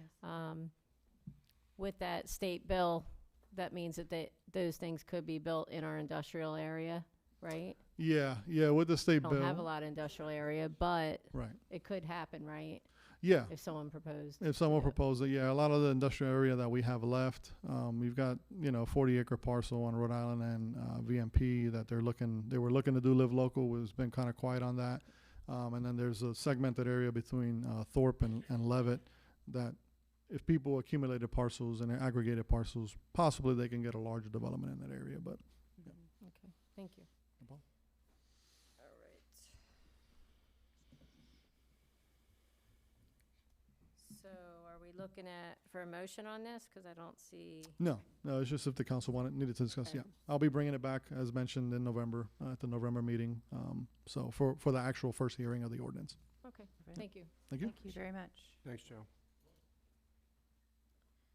Okay, moving on to 8D, report on the OC Connect signups and advertisement methods. Maddie McAllister. Good evening, Maddie McAllister, Public Information Officer. Give us just a moment. So this evening, this item is going to cover a few different things. We're going to be talking about your OC Connect and what the signups are looking like. This is going to be more of a presentation sharing the results of what the LED sign, the changes that we've had with that. And then we're going to take a pause and we're going to move into our next potential advertising opportunities. So first off, just your brief overview about OC Connect. This app was created in 2021. We have a current user amount of 2,200, almost 2,300. In the month of September, we did have 44 new signups. We'll see increases. It kind of ebbs and flows. If we have people moving in and setting up utility accounts, they'll get a packet. We'll see a new sign up. If we have hurricanes or anything that's a large-scale incident, we'll also see more people sign up. Every now and then when your storage gets full, the app gets deleted. We'll lose one or two, but that'll cover kind of the ebbs and flows. Currently, we're advertising our OC Connect on the following mediums. We have it on our social media account as our cover photo on Facebook. We also have a flyer in our new utility customer packets. Anytime we're on the phone and somebody calls about my trash didn't get picked up, or hey, I have this question, we always make sure, we're here to help, we're here to service the question, but we always encourage our residents to download and utilize the OC Connect app if they have any interest in it. And then we also have added most recently the LED sign at Graves and Volusia. If you look on the screen here, this is what our cover photo on Facebook looks like, our signage for the LED sign at Volusia, and then any print products, we have that little one there on the table in the utility packets as well as in all of our public-facing offices, so it's available everywhere. I did create a graph for you guys to see the signups by month, and I did start back in January. So you can see as we've gone through the year, we've had essentially the same amount of signups. On the low end, it would be 18. The high end was 57. You can see in January, we did have 57 signups. This was at the peak of Hurricane Milton recovery time. We were still doing all kinds of recovery efforts, so I think that's why we were at 57 if I had to guess. In August, the last 2 weeks of August, we implemented the sign, and so you can see that month we had 48 signups. We're not able to indicate, this many signed up on week 1, 2, and 3. It's at a 30-day poll. So August was 48 signups, followed by September at 44 signups. September, those numbers are a full 4 weeks with that sign running. So that is the presentation to give you the information. Moving forward, we're going to talk about new advertising efforts that were brought under, I believe, new business at last meeting or the meeting prior, to include banners, snipe signs, flyers in the kiosks, all kinds of stuff. So stop me if you guys have any questions throughout this one. Can I just make a comment? Absolutely. Just so everybody is on the same page. So we had talked about way back when doing the big billboards, and then we said we would wait because it was a lot of money. For anybody that's not up to speed in the audience too. And so now we're moving into some other alternatives. to show. So it looks like August, and August is when our digital sign went up. Correct, the last 2 weeks of And you August. see the rise there, and then it goes down a little bit in September, but we still got 44 people in September. So we're really trying as a council to put it out there to the community so they know about this app, so they can report any issues or see who their council member is. You know, there's just so many functionalities to the app. So I think you did a really good job with that. I appreciate it, and tracking this. But now we're looking at other alternatives, so I'll let you take it from there. Correct, yes. So the sign, we're not looking to take the image on the sign down. We're looking to increase. We do have some options for you guys to discuss. You can give direction. You can whatever you want to do with that. So first up is banners. We were directed to get some information on banner locations, banner sizing, and banner pricing. The first location, we actually recruited our Parks and Recreation manager to go out to our parks and pick 3 locations to start. She chose Wagon Trail Dog Park on Levitt Avenue facing the gel plant. That's location 1. Location 2 is Veterans Memorial Park, the fence line that is next to 1792, headed northbound. And our third location would be at Valentine Park. This is actually after the first entrance, just before that second entrance on Bishop. If you take Bishop all the way down, you'll be at the playground area. Those are the 3 locations that were recommended. We can go and explore more, but that's, we felt, a good starting area. The next few slides are going to be quotes about the sizings, and these are going to change, but I was wanting to mention that these numbers have changed ever so slightly because Mayor Marks was able to get us in contact with a vendor who was charging substantially less than what we were able to go out and quote after we submitted the item in this evening. So if we wanted to do, this is the size that was recommended by Ashley Gay. She's the one that actually does the park physical setups. It would be a 2.5-foot banner by 30 feet long banner. This is I would say pretty comparable to what we used for the stage banner at 4th of July, which is in the image here. It's quite large. ImageWorks would charge $485.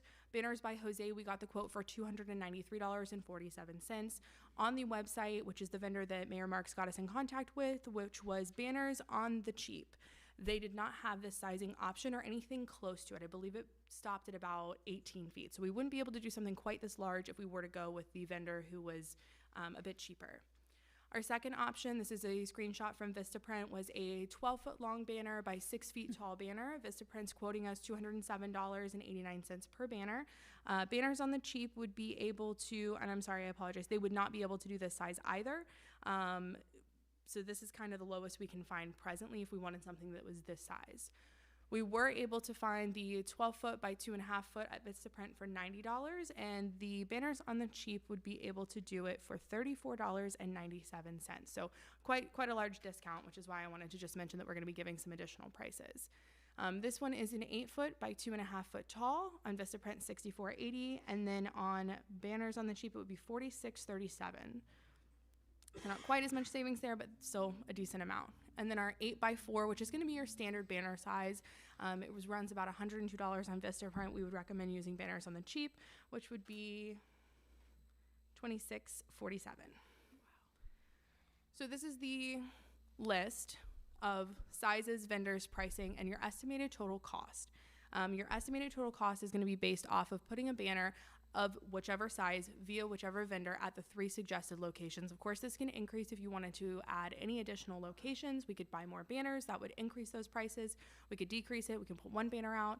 And then I do have the total estimated cost. If there's any sizes that you're interested in that you would like me to explore banners on the Cheap, I do have 3 options to give you a total estimated cost that's not on your screen here. So that is my banners information. We're going to move on into signs next, and then at the end we do have these. I have a question. Yes, ma'am. About the banners. Did you measure the fence, how wide the fence is? Because I know in the past we've tried to put banners on the fence at Veterans, and it would be dragging on the ground, so it really didn't do any justice if it's too wide.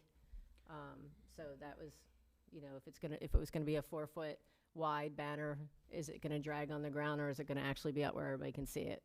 It's my understanding the 4-foot wide banner would be sufficient. I believe the fence is above 4 feet, but the 30 feet long by 2.5 feet wide was the recommendation of your Parks and Recreation manager, who went out, boots on the ground, looked at these locations. This is her recommendation.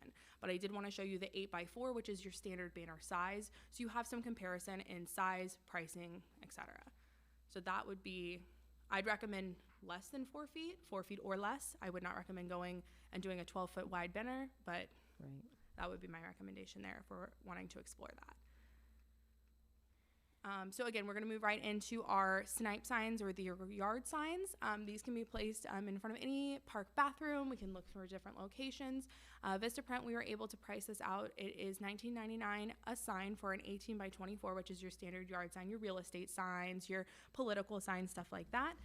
We were also able to borrow that vendor from Mayor Marks, and they have a Signs on the Cheap. Who knew? Who knew? Signs on the Cheap website, and for a 24 by 18 inch standard sign, it is $9.17. So a huge discount. We again would recommend going with that vendor. Much cheaper. Vistaprint, $34.99 for a 24-inch high by 30-inch long. This is going to be just slightly larger than your typical political or real estate sign. And in Signs on the Cheap, we can get this for $16.98. So again, your total estimated cost here is not calculated, but I'm happy to do that on the spot if you'd like with a calculator, because it's going to depend on where you want these signs, how many, and we could get you guys prices on that. Amazon frames, $28 for 12. We would recommend your cheapest ready-to-go option would be to put some posters in our restrooms, our parks restrooms. We have 2 restrooms, male, female, at every, or not every park, but I think 6 parks. And not 6 parks, that's not true. I'm sorry, I'm not sure how many restrooms there are, but we were able to buy a 12-pack of the frames. We could print these out at City Hall, and for $28 and a little bit of staff time, you guys could have posters in every single one of your bathrooms. So it's very low cost, very low time, and it's something we could execute tomorrow morning. We could be printing and ordering, just for thoughts. We would also recommend putting flyers in all of your park kiosks. This is where we post any upcoming events. We have our OC Connect flyers, or not OC Connect, I'm sorry. I'm just a mess tonight. Not OC Connect, but we have some different flyers in there and stuff like that. We update those pretty frequently, and parks can go out there and put those in the kiosks starting tomorrow morning. So again, completely free, no cost. You're looking at staff time to hit the print button. So what I would like you to discuss this evening is to decide if you'd like to move forward with any of the new advertising options, and if so, which ones. And then if banners or snipe signs are selected, we would ask that you either approve the pre-selected locations or give us new locations. And that's all I have for this one. Thank you. Any questions from the council? No questions. Any comments? Okay. I like free and I like cheap, as you can hear that. So, especially when it's the taxpayers' money, right? So, we've been taking baby steps with the digital sign and social media. And I believe the next step is to take another baby step, maybe not all in to everything that she's discussing unless you really want to. But I like the idea of putting the banners on the 3 parks fences, because you get a lot of traffic, people taking their dogs to the dog park or 1792. In fact, our Public Works Director had said to me the other day, she was like, or not Public Works, I'm sorry, Parks and Recreation Director, she was saying how the schools have all those banners there, and you really see them when you drive by certain schools like in Deltona and all that. And so you do get very good coverage of people seeing it. And that was our goal originally, when Councilwoman Richardson had said about the big signs. I can't think of what. It was the kiosk. Yeah. The kiosk? Okay, that's right. And then we went into the big signs, right? So, so really we just need to decide how much more do you want to do in this phase? Do you want to, because she's got great prices on things. And we have 318 318 total residents that have signed on to OC Connect since January, which is not a whole lot, but I believe you got to start somewhere. So the more and more that we put it out there to the community and they see it and they know what it is, you know, let's face it, everybody's on their phone, right? So why not have that at their fingertips if they need us? It was also constructed so that the residents has a place to go. They don't, you know, a lot of people don't want to just call City Hall and complain because they don't feel heard. But if you put in your, into the app, you put in your concern, there's a ticket created, it goes to the correct staff member, and then and then it's taken care of. So I think it's a good system. I think it's a great app. And what do you think, council? Ms. Thompson? Yes, so I think that along with the baby step thought process, that the banners, I think at the parks, like you said, I think it's going to give us more exposure. There's a lot of people who do walk by. The kiosks and the bathroom posters and things like that, I feel like that may parlay into that later, but I think that that would be a good start, in my opinion. And we can get it, you said banners on the cheap, right? Yes, ma'am. Yeah. So, and I think it's a great opportunity for the community. I know a lot of people in my neighborhood are using the app. They love it. They've made comments. They're like, I drove down Rhode Island. There was a pothole. I did I put it on the app, and next day it was fixed. And so it does make a difference, and it does take a lot of phone calls off of the staff. And it has like more people putting eyes on our community and helping out in that regard, rather than sending emails or phone calls and things like that. Yeah, and you can take a picture if you see a pothole, and you can take a picture of it, put it in that particular subject, and then we can get our public works out there, or roads people to go out there and patch it, instead of us, calling the city manager, interim city manager, and saying, it's already gone right to the department. The kiosk is actually free, so I don't know why we aren't already doing that. We should be doing that anyway, in my opinion. Just put the flyers in the glass case. That doesn't cost anything to do that, so why not? So I think, is anybody in favor up here for the snipe signs, or do you want to stick with just the banners? Councilwoman Richardson? I'm in favor of the yard signs. Yard signs, okay. Okay. Anybody else? Or do you, let me ask you this, how many? Is that what you need to know? Yes, ma'am. I'd like to know how many and what How many do you think would be a good representation and locations? locations. Where would you prefer them? I think by the traffic lights, maybe starting off with maybe like 28 at some of the major locations. So I don't think we could put it in the right of way, right? Okay. Yeah. So we can't put it by the traffic signs, because that would be the right of way, and Department of Transportation would not like that, I believe. I think it's partially us too. Yeah, okay, so, but, what do you think about just leaving it up to the parks person to pick the spots? Because they're out there mowing the lawns and doing all kinds of things, and I think that give them a chance to put it out there, and then if we need to tweak it, we could tweak it. I don't know about 28, that's kind of a lot. How'd you come up with that number? I'm just curious. 15. We could start off small.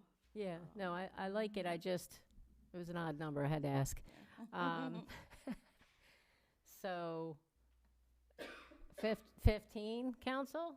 What do you think? Start with 15 and see how it goes? What would the cost You be? got a comment? What would the cost be for that total? So it's going to depend on what size you'd like. If you'd like your standard 18 by 24, I can get that for $9.17 per sign. And we can multiply that by 15. I can get you a total. And then the next size up, which is your 30 by 24, would be $16.98 per sign. Give me one moment. Councilwoman Thompson? I mean, I like that we're trying to get people to see it. I don't necessarily like the snipe signs, and the reason why is because they start getting bent up, they get knocked over, people run their bicycles over them, they end up in the road, people will yank them off and throw them if they don't like them. It's just a lot of stuff, and it's just a lot of money that I think is going to get thrown away. That's just my thought process. That's just on. Councilwoman Knight? Another thing we need to keep in mind, well, I mean, it's a great idea, don't get me wrong, so don't misinterpret that. We did not have funding in our 25-26 budget for this. So we need to keep cost as low as we possibly can if we want to do this, because they'll have to readjust the budget some to accommodate anything that's expensive. Before I go to Vice Mayor, what budget would that come out of? I believe it's going to be your contingency fund, City Manager. At this time, we will look to your Parks and Rec for their operating funds to see what's available. We will use it from there, and then as needed, we would bring a budget amendment. based on my preliminary numbers, it's not that substantial at this point. So I do believe we'll be able to absorb that in the current operating. That's based on 3 banners and, 15. well, the 15 signs, I'm hearing a little, I haven't got Yeah. enough to know that we're going there, but the 15 signs are 136 for 15 and 254 for 15, depending on the size. The banners are 2647 times 3 if we do the 8x4, which originally, I believe, Mayor Marks, you had said was the most common size. However, Maddie, if you could tell me what was the cost for the one that Ashley recommended, which is the 30 by 2.5 from the banners on the cheap. They don't have that, right? They don't have that sizing. Okay, so the You're- least expensive is $293.47. So we're still under $700, depending on whether you do the snipe signs or you don't do the snipe signs. So I believe the budget, we would use the current budget, and then if we needed to, at a later date, we would come and take that money from the contingency line item to replenish the park and communicate with Ashley as to her needs. But it's not rising to the level of, I'm not sure we're even at $500 until we get clearer direction. So if it's $500 to $750, I don't see a need for a budget amendment immediately. So the Parks and Rec director recommended the long one. How much was the long one?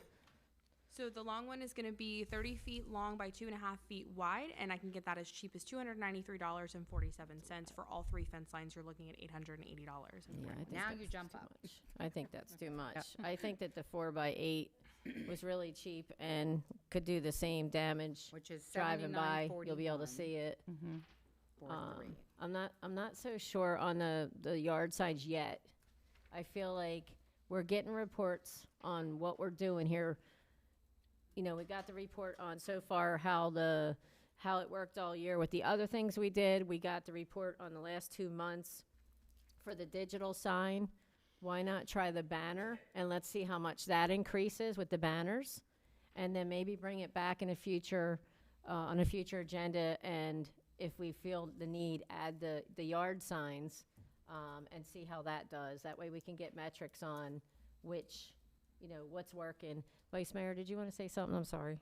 I just want to say, I believe the 2.5 by 12 banners would be the way to go for the 3 parks.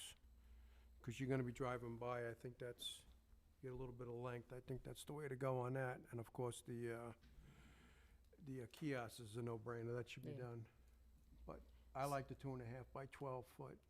Because if you look at the schools, they're about 2.5 by 8. So if we went a little longer, I think we'd be right on the money.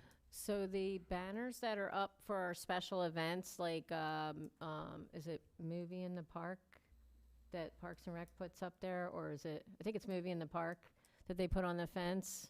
Has anybody seen those banners? No. Has anybody seen those banners? Well, they're 4 by 8, I believe, or 4 by 8? 8 by 4, 4 by 8. 8, yeah.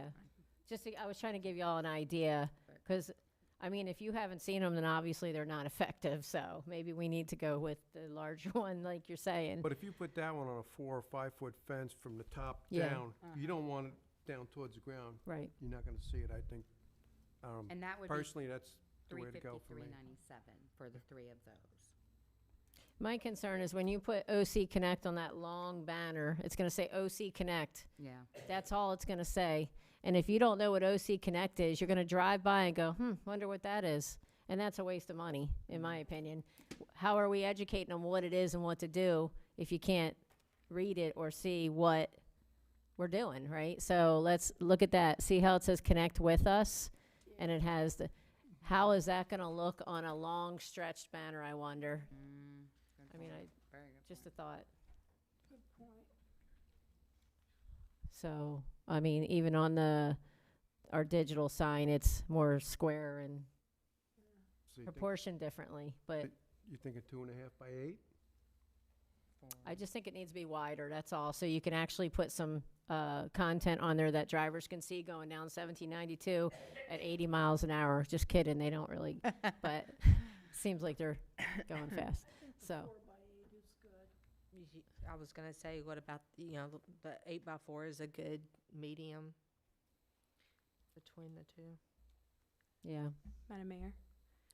Can we get a consensus with a head nod? Would you all be in favor of a 4x8? I believe that, I'm sorry. So I believe that all 3 park areas don't have any bushes or trees or anything impeding the view in front that we're wanting to put it on? I would say that's correct. Okay. Looking at the aerial images, but I haven't physically put my feet at these locations to confirm. So then I would say the 4 foot because the fence is a little bit taller than 4 foot, but not much, right? Yeah. And that's keeping costs down too. It's not going Right. way up and it's not going way down, so I think it's a good. And they're more stationary at the parks like that. Vice Mayor, you want to say anything else? No, I like my size better. Okay, well, let's bring this to a halt here. We had a lot of conversation about it. So can I get a head nod for a 4x8? Let me see how many people want 4x8. Is that a yes or a no? Councilwoman Richardson? Oh, I say. Okay. Stafford? Yeah, okay. Yeah. Okay, sorry, Vice Mayor, but it looks like we have the majority gonna go for the 4x8. So we'll do 3 4x8 banners, and then we have the locations for that. The other thing is the yard signs. Do we want to do the yard signs? I know Councilwoman Richardson said yes to about 15. Anybody else on board with that? Okay. And they Stafford says yes. They could get it for how much? The yard signs? If you did 15, how much would it be? 15 24 by 18 inches, which is on your screen, is going to be $137.55 using the cheaper vendor, and 15 30 by 24 inch yard signs would be $254.70 using the cheapest vendor. Yeah. I'd be okay with the 18 by 24. Okay. Councilwoman Thompson? I just don't see the necessity at this time. Okay. Councilwoman Darms? Yeah, I'd go with the 8x4. I mean, Look on the screen. We're talking about yard signs. the other side, the other size. The larger one, the 28 by? No, the smaller one. The smaller one. What's the smaller yard sign? The smaller yard sign is going to be 18 by 24. Okay.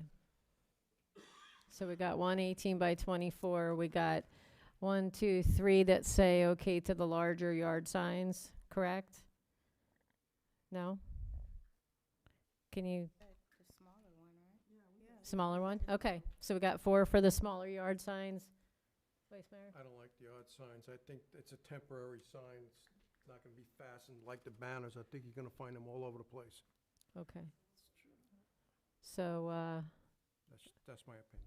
I don't even really have to say anything because there's already 4 people that said yes. So I could go either way. Councilwoman Knight? Well, the 18 by 24 sign is what I would go with.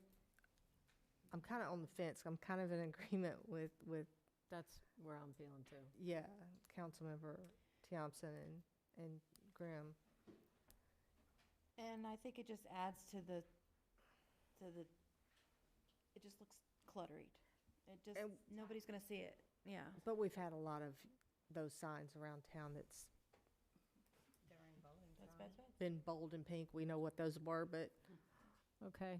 So you just convinced me that I don't think I want the yard signs at this time, just because we don't, I mean, when we had campaigns, the signs were getting stolen all the time or thrown on the ground and then you see it now with yard sale signs and things like that. So maybe we should just halt on that and just try the banner and Kiosk. and the kiosk. So are you changing your mind? Okay. So then we'll go with that. 'Cause And they'll Madam- be, Just to clarify, is there any interest in purchasing frames from Amazon and placing these in the restrooms? no, Okay. I don't have any. Do you all have any interest in that? I don't think that people should be on their phones in the bathroom.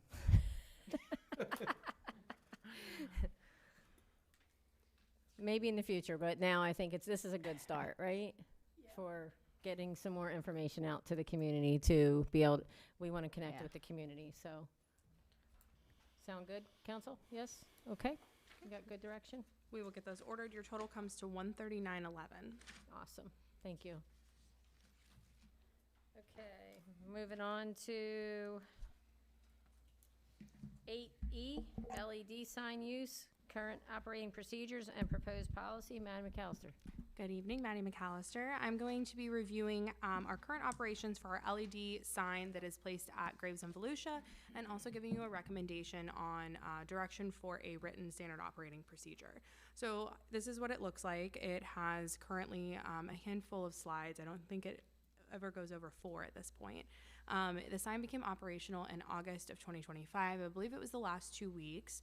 The current slides that we're publishing are the council meetings, any budget hearings or budget workshops. We did publish your charter review meeting this evening. We also post one slide that has a city seal and then time, temperature, date, day on it. We also have our OC Connect advertisement. We do run each slide for 12 seconds, which is above the Florida Highway Safety Motor Vehicle Department's recommendation of 8 seconds per slide when you have moving signage. Before you is a photo of what generally is shown. We changed the council meeting dates for budget hearing. We changed that this time to your charter review, and then this is what the time, temp, and date slide looks like. So this is at any time what's rotating through 12 seconds each. I wanted to start, before we get into what we recommend as a standard operating procedure, to talk to you about what a marketing and a communication strategy is. I think there's a lot of misconception that we want to put so much information out, and I want every single one of you to receive all 5 pieces of information that I'm putting out on 5 different forums. And typically what you do is I would put 5 pieces of information, or 1 piece of information out, 5 forums, and I would hope that each of you receive at minimum 1. That's my goal, is to get the information to each of you 1 time. Whether one of you reads it in the newsletter, one of you sees it on the LED sign, one of you sees it on Facebook, one of you walks into City Hall and has a conversation with me. I want each of you to have the opportunity to see it at minimum 1 time. Now, I'm not going to consider it a failure if each of you doesn't see every single one of those 5, right? You're not trying to see it 5 times. We're not trying to oversaturate the market there. What we're proposing is that we do keep all city meetings. This would be council meetings, budget workshops, your charter review meetings for the next few months, any sort of historic preservation board meetings, youth advisory council meetings, planning commission. All of this would go up. And we would rotate those through because everything other than your council meetings are once a month meetings. So they would be up for 1 month, or 1 slide per month. We would also like to add in a rotating council welcome message. I know you all had photos today. We would get those. This presentation is using your pre-existing headshots. We'd rotate those every 2 weeks. So when I go in to change out those council meeting notifications, we would switch out your welcome messages to the new council member. We also recommend keeping the OC Connect advertisement slide and adding in upcoming city-hosted events and city-sponsored events. We do recommend keeping the runtime at 12 seconds per slide. And these would be the 4 additional slides that we are asking to add for the month of October. Obviously, National Night Out has already come and gone, but this is what it would have looked like October 1 had we had this conversation previously. So we would add in the block party, which is our October city hosted event. We would have added in National Night Out, which is a police department hosted event. We would add in, say, Mayor Mark's welcome message, and then we'd also add our existing sponsored events for that month. So this could change month to month based on what you guys approve to sponsor. I would like you guys to discuss what you would like us to do with the sign, approve, decline, any sort of messaging that you want put out there, and give us, some direction to go write a standard operating procedure to push through.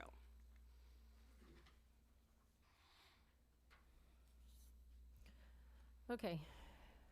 Anybody want to take this one first? Any comment? Yeah, sure. So I think that everything that we are currently doing with the sign is what we had intended to have happen for our community, is city events and city information, as well as letting everyone know ahead of time, the council meetings, budget hearings, all of those kind of things. The advertising for our city-sponsored events, obviously, and I think that we are on point with all of those things. And I think that we should continue the way it's going. In my opinion, I believe it's effective. And that's what you're looking for, is whether or not we want to either the operating procedures as presented, or if there's any changes. Correct. I'm looking for more specifically, would you like to do the public meetings, yes or no? Rotating council messages, yes or no? Just go down my list and tell me what you want to keep and get rid of so we can get you. So where would you, for the public meetings, where would you display that? Would it just be up on the screen when people walk in, or how is that? That part I don't understand. It's the rotating sign. I think I'm confused. It said public meetings up there, that Ma'am. slide. Yes, ma'am. So this is a public meeting. Where were you going to show it during this meeting? Did I misunderstand that? I think we're on different boats. Okay. So on the screen, this is what would be rotating through. Every slide would be shown for 12 seconds at this intersection at Graves and 1792. Now, where it says City Council meeting Tuesday, October 14th, 2025, that would remain, and that would rotate and change as the dates so you're change. just advertising the public meeting. And then we would add in, Planning Commission on this day. Once that meeting is over, we would then take that slide down. Okay. All right. Can you go back to that other slide, Absolutely. please?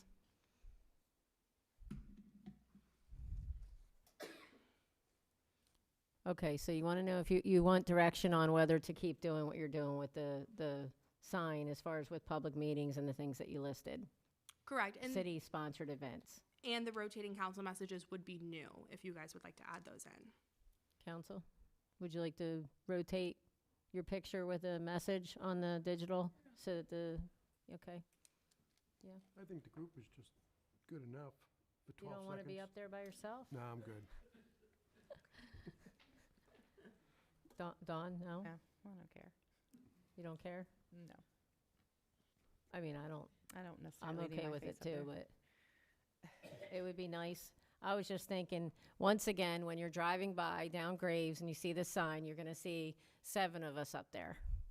And are you really looking at us to see who your council members are? Now, everybody in the audience obviously knows who we are, but there's a lot of people out there in our city that don't know who we are, and we're trying to get to them to say, we're here, we want to hear you, we want you to participate in our meetings, and when you see us out and about, you can say, that's Councilwoman Thompson, or that's Councilwoman Knight. Hi, I saw you on the sign, right? It starts conversation, so I think it's good that we're all on there, but maybe maybe it would be a good try to do individually, just so people can see us as a person. Councilwoman? Well, then maybe Wait, it's, wait, wait. oh, Okay, Would you be able to put like the districts on there? that's what I was gonna say. there you go. Would it fit? Yes, ma'am. Yeah. Oh, I didn't put it up there. Yes, I can. I'm sorry. Okay. I prepped it, but I didn't do it. And that also helps with the OC Connect, because then they know which district you're in, right? So, I think that's a good, right? Okay, then I dial back what I said. I wasn't looking at it that way. I thought it was just, would you like your face up there? No, so, not really. Okay. I'm going to do something out of the box, but is there any public comment on this? Because you're the ones that are going to be looking at it. Does anybody have a comment about whether you want to see our individual faces or all of us at once? Anybody? Okay. We'll bring it back to council then, and Councilwoman Darms. I want to say I think this is a good idea because in the parade on Saturday, I'm sorry. On the parade on Saturday, I was waving my hand off, my arm off, and this bunch of people went, yeah! And I looked, and they were all my neighbors. So they got to see me, some of them know and some of them don't, but they saw me there so they knew, and because it was on the truck. So I think it's a good idea so that people, oh yeah, I know her, or oh, I know him, and then, that sort of thing. So I think it's a good idea. I think it's a real good idea. Okay. So it sounds like consensus is we'll go with individual pictures on there and try that out. What else did you need? City hosted events. For example, October would be the block party and National Night Out, which has passed. Yes, Yeah, I see, yes. definitely. Yes, city hosted, yes, city sponsored, Yeah. okay? So to make sure. Okay, And that would be my recommendation. I think this lineup gives you a good amount of information, advertising in public meetings, advertising events, and warm and fuzzy. Absolutely. I agree. I think it's awesome. Okay. And then if there are no further questions, that's all I Mayor. have. Councilwoman Knight? Maddie, the proposed operating procedures that are listed here, that's all, that encompasses all of this, correct? Yes, ma'am. Okay, that's what I thought. I just want to double check. Councilwoman Darms? Just a comment. You go through DeBerry, you go through Daytona, you go through DeLand. You don't see anything like this. This is really, I think we might be an inspiration to the other towns to do it and let. Deltona has one, They just so you do? know, yeah. Well, that shows you how often. Theirs is a little bigger. They got a lot more money than we do, so. Shows you how often I go over there But nowadays. yeah, I think it shows that we're innovative and we're changing, our city's changing, and we have new signs, and, you know, we're showing that we're trying to do things to improve our city for our citizens, so I think it's a good start. Okay, thank you. Thank you. Thank you.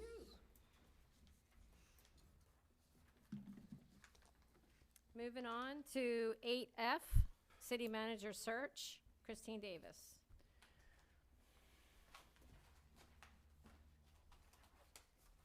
Good evening, Mayor, council members. The item before you is something that came up at a previous council meeting on August 12th.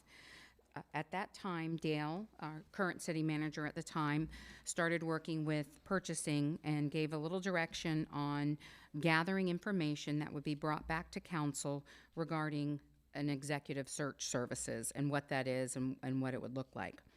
Staff did gather the information, and the information provided showed that several cities, actually quite a few, 11 I believe it is, in the past 2 years, have completed a request for proposal and issued it and retained an executive search firm. That was indicated in Exhibit 1. It has been updated. There was an error on line 11. The City of Venice indicated CBNA, and that was actually the Collin firm. To assist with considering whether to go out, and if so, how to proceed, the attachments number 2 and 3 are sample RFPs that were issued by the City of Deltona and the City of Titusville. There are many more available. Obviously, if there were 11, we just didn't provide because it was getting quite cumbersome. From there, staff took and created attachment number 4 and 5, which are sample scopes of work. One we considered to be a condensed version, and one was more detailed and or comprehensive. The materials represented the structure, evaluation criteria, language, and so forth that could be used in the RFP process. At this point, it's up for council to discuss what the information that was provided and give us direction on how you wish to proceed. We're happy to answer. I think David's still in the audience. It's way past his bedtime. However, he's in the audience if we have any specific questions regarding the information that was gathered. But at that time, that's all I have to provide, and I'm open for any questions and or you guys take it from here. I just want to put it on the record that I had given out a pamphlet that I printed out from the Florida League of Cities, which we are a member of, and it's a Florida City County Manager Search Guide through the Florida City Managers Association. And after going to our conference and talking to other cities on, you know, there's a lot of cities out there looking for city managers right now, and so we have common problems. We realize when we go to these conferences, but I know that I personally asked a few of them, what are they doing? You know, we want to see what everybody else is doing. We don't want to reinvent the wheel. But this is another thing that's really important. Like tonight, we were talking about the charter. It's really important. City manager is really important.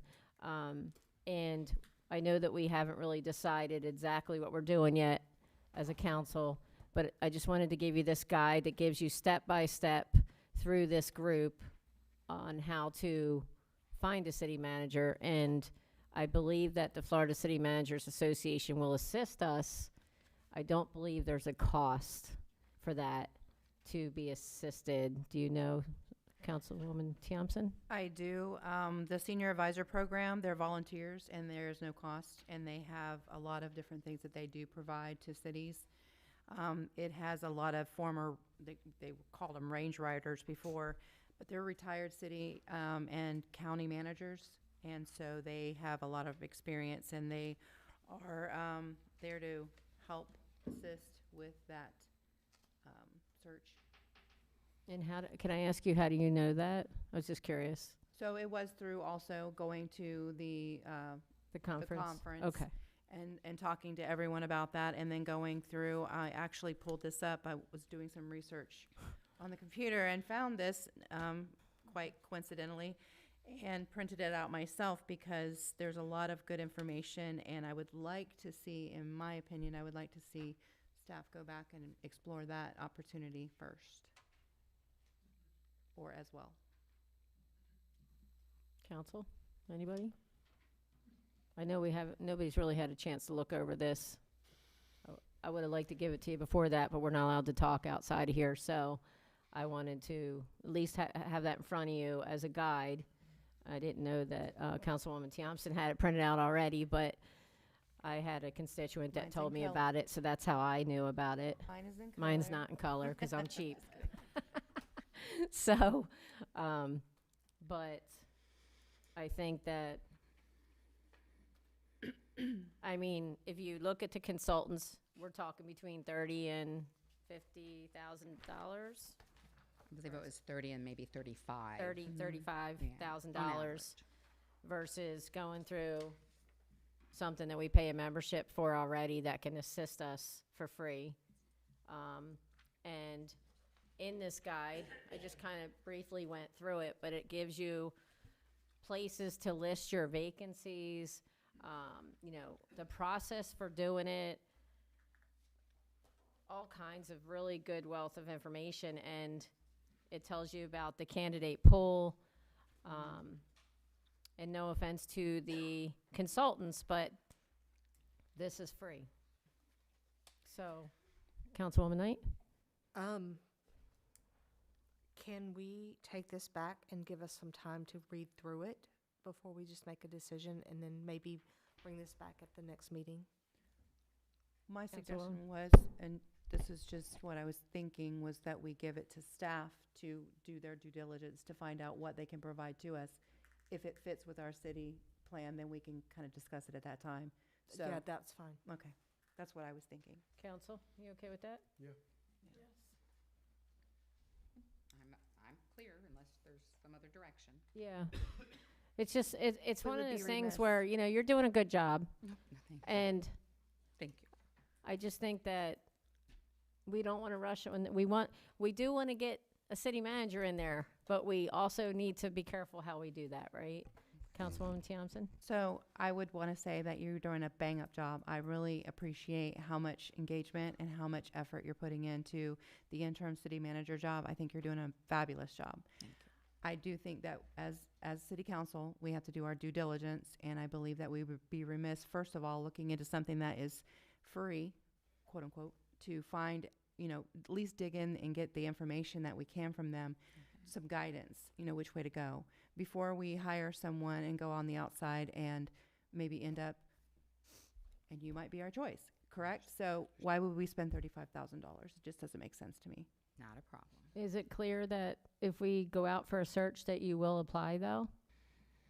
I'm sorry to put you on the spot, but I mean, I don't want to disregard what you're doing either. No, and I don't mind. I understand your plight. How are you liking it so far? Oh, it's a full-time job. It's a lot, and then right? some. I don't really have any complaints. Staff, again, is wonderful, and they make the job doable. But at this point, I'm just tough. It's a tough spot.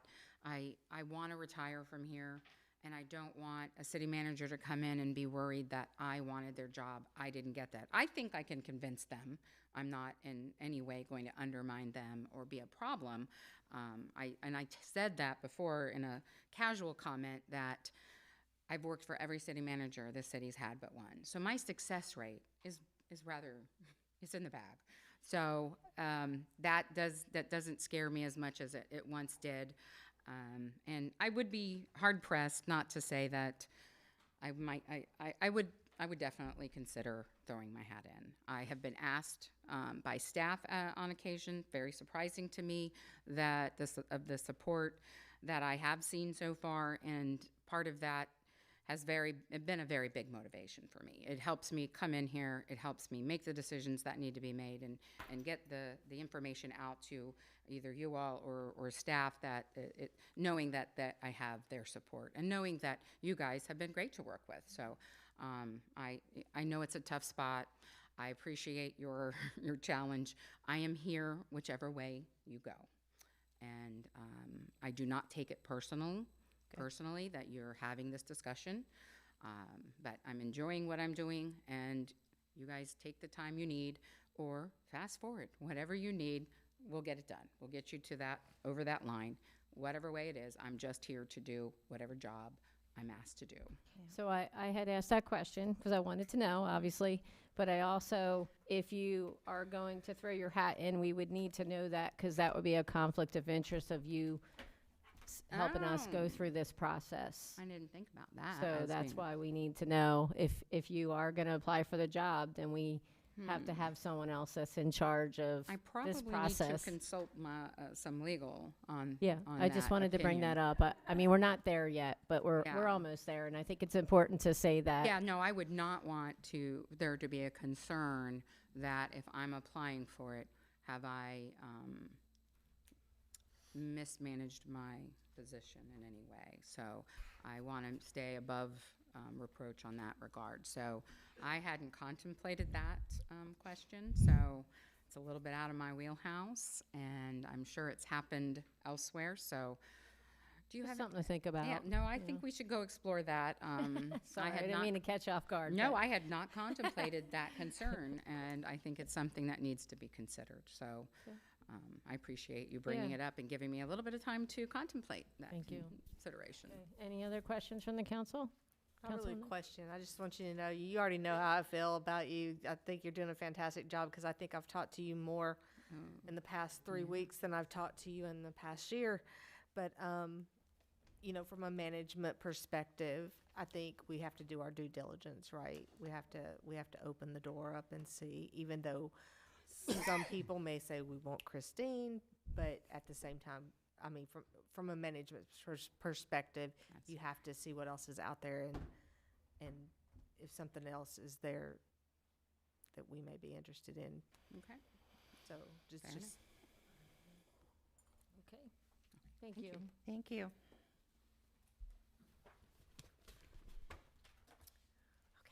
Okay, 9, reports. City manager, interim city manager, got a report? I do, and I had to walk all the way back. It's okay, you can give it from there. Well, no, I have something to hand out, but Okay. thank you for that. I'm just going to highlight a couple of things. And I don't want to do one walking, so bear with me. Hit me.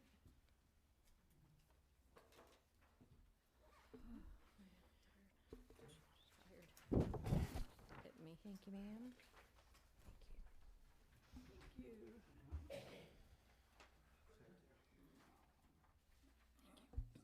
The biggest item that I am happy to report on is Lansdowne Sidewalk. The bids opened. We had 10 bids come in. The bottom 3 are all appear to be viable proposals, and all came in under budget, which is a first in a very long time. At this time, the bid results are either being posted today or tomorrow. I did not get word that they were posted today, but once they're posted, there's a 72-hour protest period, and then we will get that on for the next agenda so that you all can award the contract. And being that it's not posted, I'm not going to share, or it may not be posted. I'll leave that at that. Can I We- make a comment on that? Yeah. The Lansdowne project has been in the works for a couple years now, the sidewalk project. And the reason I brought it up was because there's a big hill on Lansdowne, if anybody's familiar with this neighborhood over there. And people are always walking to the Dollar General in the middle of the road with baby carriages or hover-rounds or things like that. And so literally yesterday, there was this guy driving down the middle of the road in his hover-round, and I pulled over and said, "It's coming soon. The sidewalks are coming soon." He's like, "Really?" So he goes, "Well, that's good, because I'm always afraid I'm going to get hit by a car." So, so happy this is happening. Thank you. Awesome. Yes, it's been a long time coming. It was a pretty treacherous navigation to get here, but we are definitely here. The Aligned LLC, I mentioned that to you at the previous meeting. The letter of, to preserve our claims rights has gone out, and staff is now doing some internal due diligence regarding that. I did confer with a number of city managers who have been approached by the same group and got some very good information that we're using in evaluating what is our next best step. With regard to the Waste Pro implementation, it's actually going rather well. I would say, given this is their second week hauling services, that they are doing a stellar job.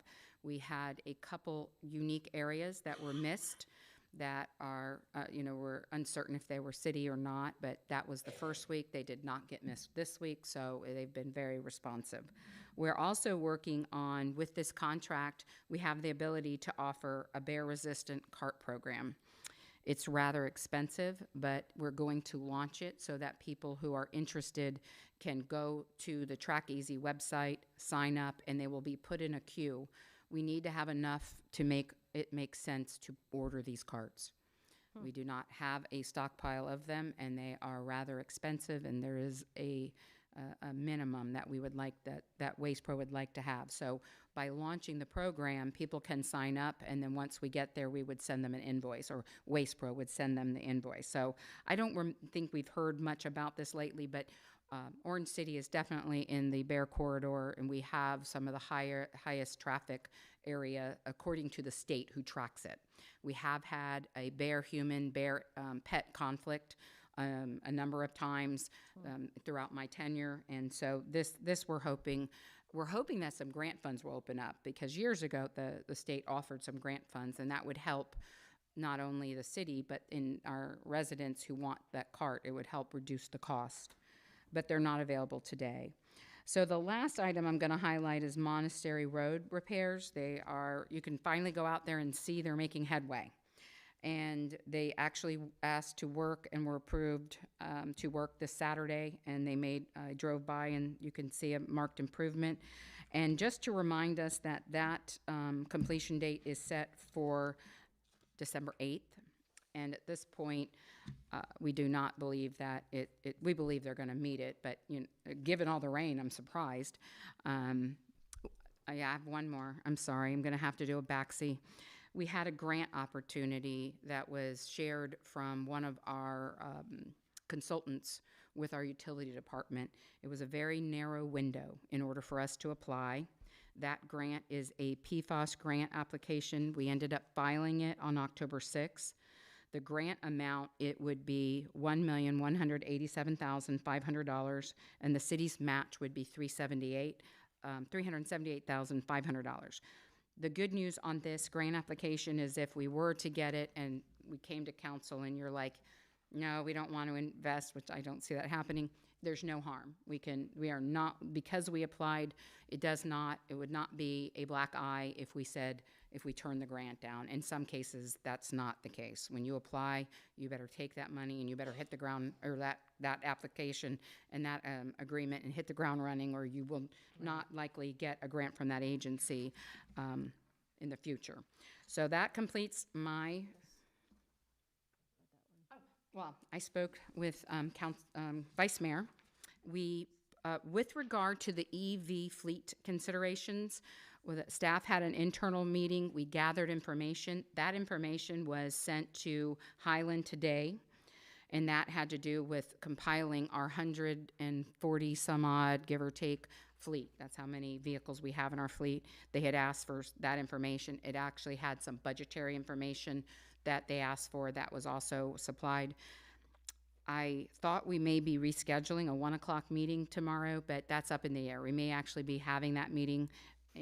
Either way, it's either going to happen this week or in the next week or two, that once they have our data and can go over with us what their program looks like. Our biggest challenge for accepting a loaner car or a test type vehicle is, where are we charging it? And who's going to take it home, and how are they going to charge it if they were to take it home? So that's part of why it's not just hit the ground. There's a lot of questions, and we've had one meeting with the rep, one meeting internally, and now we're working on another meeting with the rep, with Highland, to get some of these hard questions answered. 6 and 7. I was just, no, I'm happy to. I just didn't want to. So number 6 was a citizen's request to expand the historic district. This came through Councilmember Richardson by email, I believe. Originally, staff reached out to the citizen. That there was a meeting, I believe, either today or yesterday, and I received feedback that it was a productive meeting and information was provided to that individual. And we may have an update on that, but at this point, we have had that interaction with our resident. With regard to the new roof, so initially we had roof concerns about a tile that had slid off. That's been rectified. However, Councilmember Knight observed some concerns. Those concerns were a vast amount of pictures. Those pictures were sent to engineering.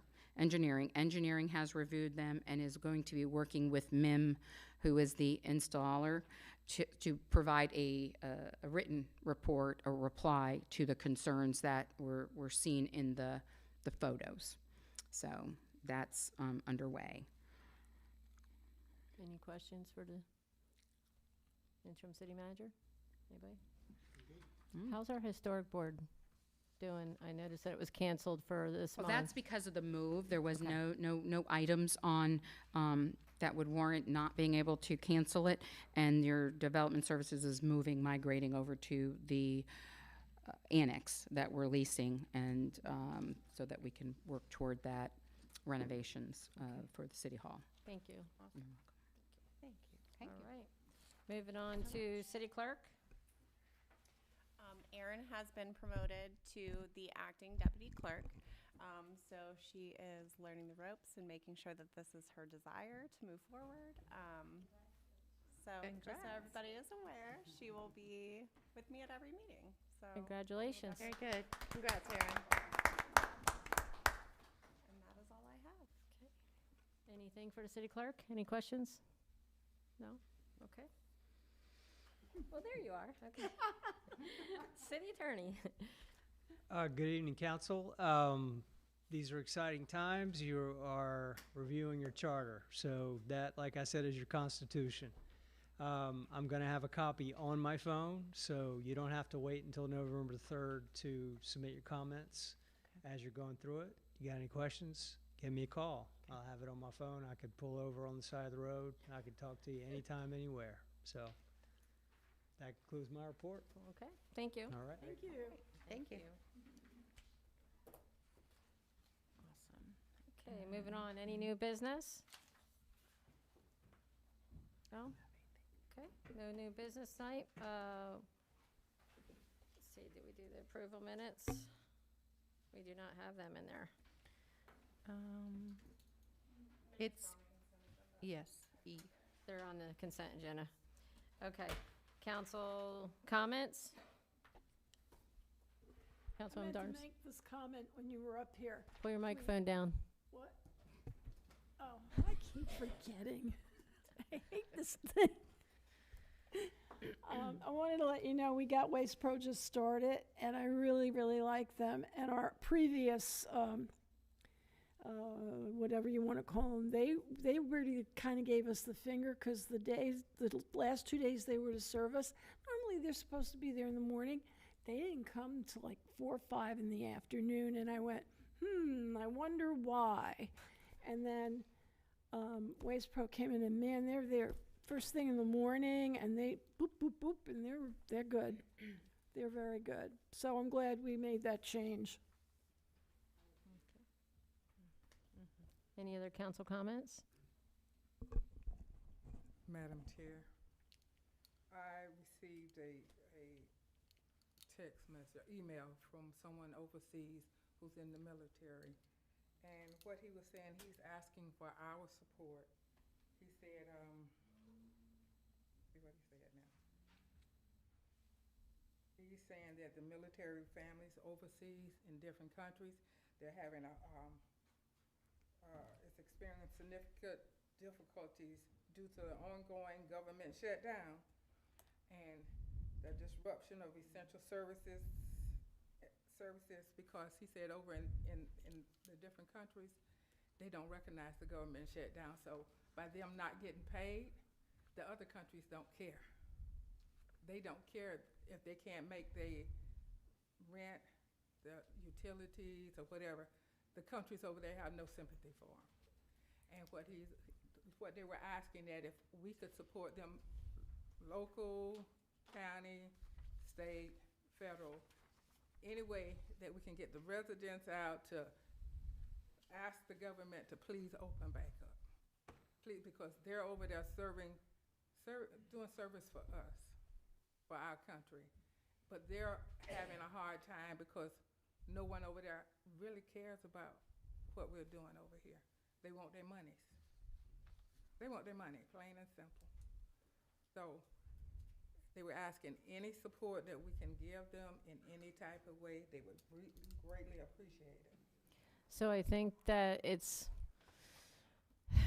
at a big level because, you know, obviously you'd have to talk to the president, right? Or so, but if you want to do some kind of local initiative, you might want to just gather some people together and figure out how to do that. I'm not sure as a city that could you touch on that, Mr. Waters? I'm not sure that we can. I think do as that. private citizens, you are free to Right. do anything you'd like to help the troops overseas. Right. I mean, honestly, I don't know that I would love to help them, but to take local taxpayer dollars, obviously we can't send our money from Orange City to there No. without. They were saying, what they were asking for is if we can get enough support from the residents, let the residents know that, you know, our troops over there are having a hard time. They're not asking for money or anything. What they're asking for is for us to really get people to contact the government and ask them to please open back up. Yeah. So Elected that might be officials. something I would suggest that you go to Florida League of Cities and have them advocate for that. So that way you'll have all the cities advocate for that instead of just us, maybe at a bigger level. Yeah. Just an idea, since Yeah. we are a member there to Yeah, any next information meeting, would, you know. talk to the president or. Yeah. Okay, That's just a no suggestion. problem. No problem. Anything else? idea. Anything else? That was a major concern. Okay. And Any other comments from the council? Okay, I just have a quick, thank you to everybody who put their work into the parade. I think it was a great parade. It was a quick parade, but it was great, and it was nice weather. Really appreciate the council that participated in the parade. And then one other thing was Orange City Elementary. I just wanted to put it out there that myself and the interim city manager are going to meet with the school board on the 30th. I believe it's the 30th. It is. Only because when I had talked to some of the school board members, you know, if you were at the opening of Orange City Elementary, Mr. Cologne said he doesn't care about history. He thinks it's great that we have a new school, and he's excited about that. I'm excited about the new school, too. But I care about the history, and I know that some of the people up here on the dais care about the history. There's several generations that went through Orange City Elementary in this city. There's one in the audience. So We know that the building, we got a report from the building, and it's a couple years old, the report. So it could be a couple $1 million a couple years ago. It may be more money. And as we are always talking about, we're trying to save money and not spend money and things like that of the taxpayer dollars. But they were talking about demolishing the building, and that's just not acceptable on our watch, I feel, because if they demolish the school building, the citizens that don't know are going to think that we did that, and we don't have the power to, the school board owns that property, owns the building. They decide what's going to happen with that building, not us. It is a historical building, but it's superseded by the state, right? And so our hands are kind of tied, but they agreed to have a conversation with us. I know that Mr. Waters had wrote a letter releasing, us from that building, because obviously that's what we were talking about doing. Our previous city manager had meetings with the school board that we had no knowledge of. I don't think I didn't. And the previous mayor, I believe. And they said, we don't want the building. So the school board said, okay, we're going to demolish the building. And Mr. Waters wrote a letter saying, okay, we're free of all things with that liability or whatever it may be that the letter said. And when I saw that letter, I said, oh no, we were left out of this. And that's not fair, because the community looks at us and says, you knocked that building down. That's what's going to happen. So I asked for a meeting with the school board. Christine Davis helped me to do that, and they agreed. We're going to sit down and talk about it on the options. Some of the options that we discussed, Christine and I, was they don't want to keep the building on the property. They want that property for the kids to be able to have room to run around or whatever it may be. It's a small parcel there that they're trying to build their new school, and they're getting more and more kids in the school. So the options are to move the building, demolish the building, right? And then we talked about if we don't even know, we don't have numbers, nothing's in place on how much this would cost, so I can't even answer that right now. I was going to bring that back to you all so you could know. But also, what will we do with the building? If we save that building, it can't stay in that parcel. So where would it go? We'd have to have a piece of land, right? And what would we do with that building? Because if we were to save that building, number one, it would cost lots of money. We could look out for grants because it's a historical building, but we'd also have to look to the citizens to say, do you want this building? Because it's going to cost money. And if we do save it, how is it going to benefit the residents to save the building? And, so think about ideas. What could we do with this 11,000 square foot building if we saved it and moved it? Where would we move it, right? I just want to give you a little bit of homework to think about, because this is going to come to you all to figure out what, I'm going to give you what the options are, and then you can decide what you want to, how we want to move forward with this with the attorney and the interim city manager. But also, like, one of the ideas was maybe it could be a larger senior center, because our senior center is outgrown right now at Wava Hall. So think of some ideas that we could do with that building, but there's no promise here, because there's asbestos, there's all kinds of structural things that have to be fixed, millions of dollars to fix it a couple years ago. So you imagine how things have risen with prices and all that. But I wanted you to know, and I wanted to put this on public record, that we are trying to at least have that conversation with the school board to see what our options are. And if we can save it, we'll try, but there's no promise on that. And if there's anything that you all want me to convey to them, I'll be happy to do that. I want you to know that this is happening, and that after we have our meeting on the 30th, our next meeting would be November 12th. I will bring it back, or Christine can bring it back with a report of what happened at that meeting, and then you all can decide where we go from there. Yes, Chair. It was my understanding that the building was never registered as a historical building. Is that true? Go ahead, Christine. A couple things. I am under the impression it is registered as a historic structure, both local or state and nationally, is my information. And staff has started researching the complexities of just taking ownership to taking ownership and relocating it.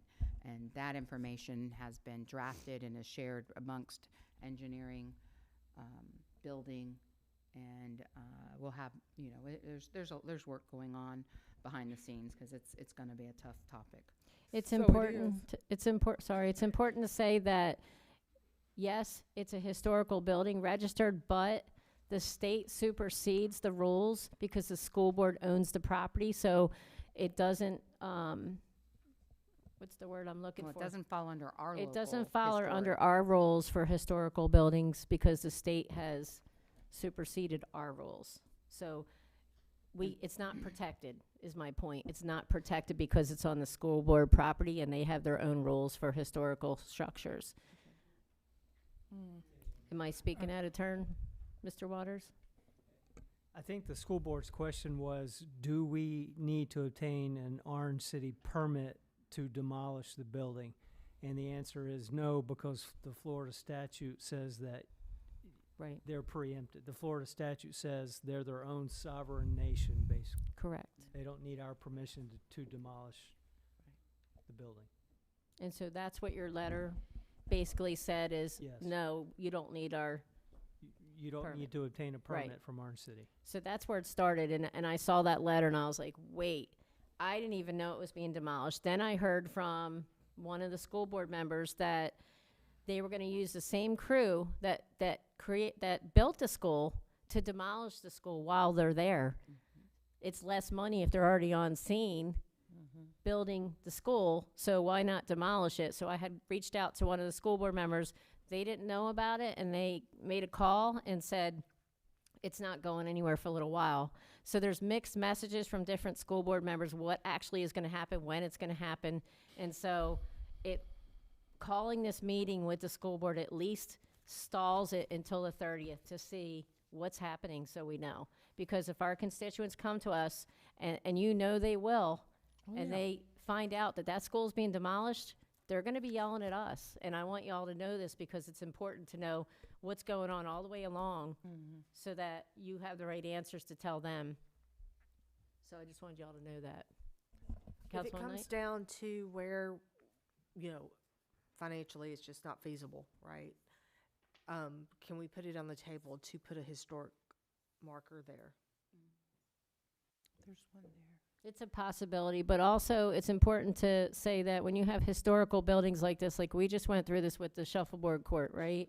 And that was not salvageable in our opinion. It was too far gone. It was a lot of money, and we needed the space for other things that were growing in the city corridor here, to be fair.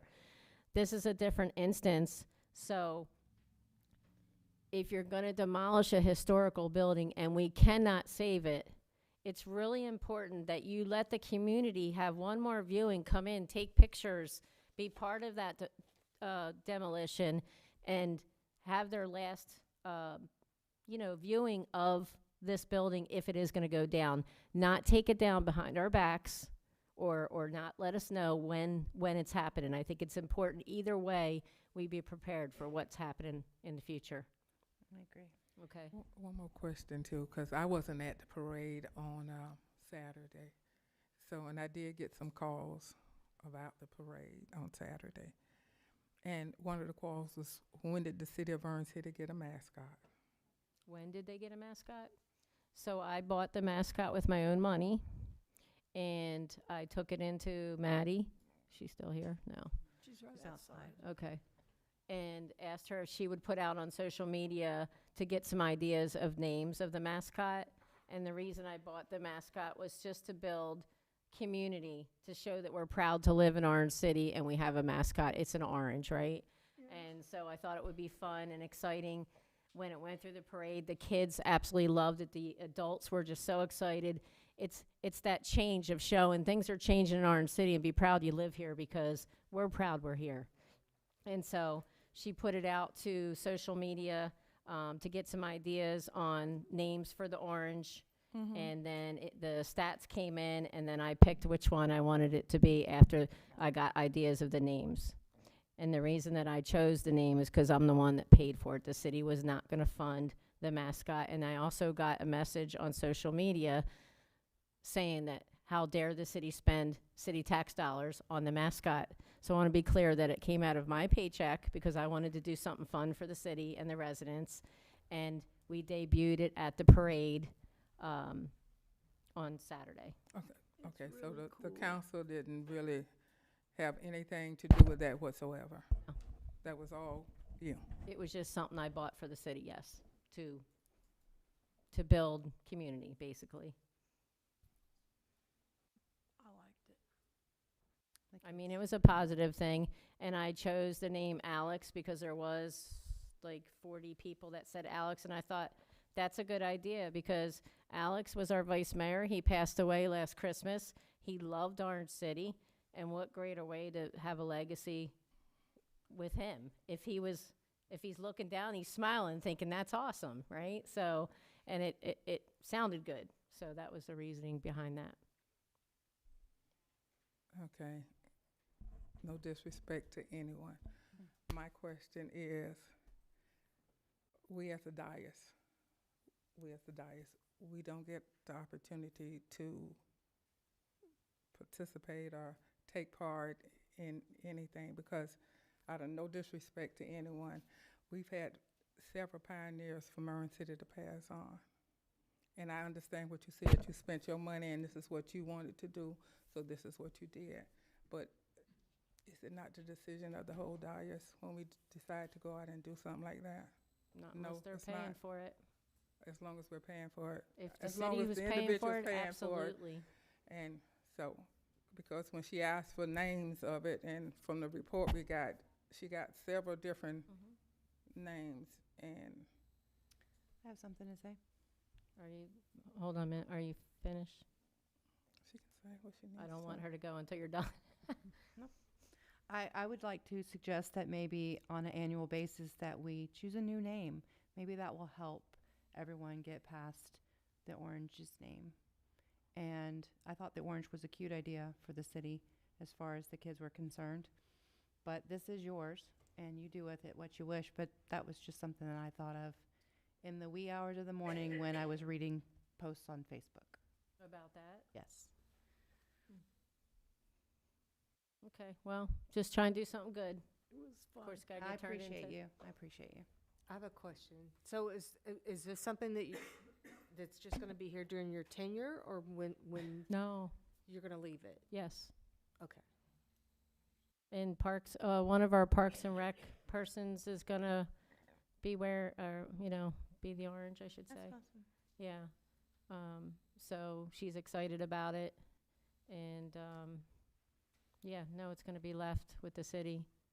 I just wanted to make that contribution, that's all. Any other questions? Okay, that's my report. Just need a motion to adjourn. I'd like to make a motion to adjourn. I second. Have a motion, we have a second. All in favor, say aye. Aye. No nays? Motion adjourned.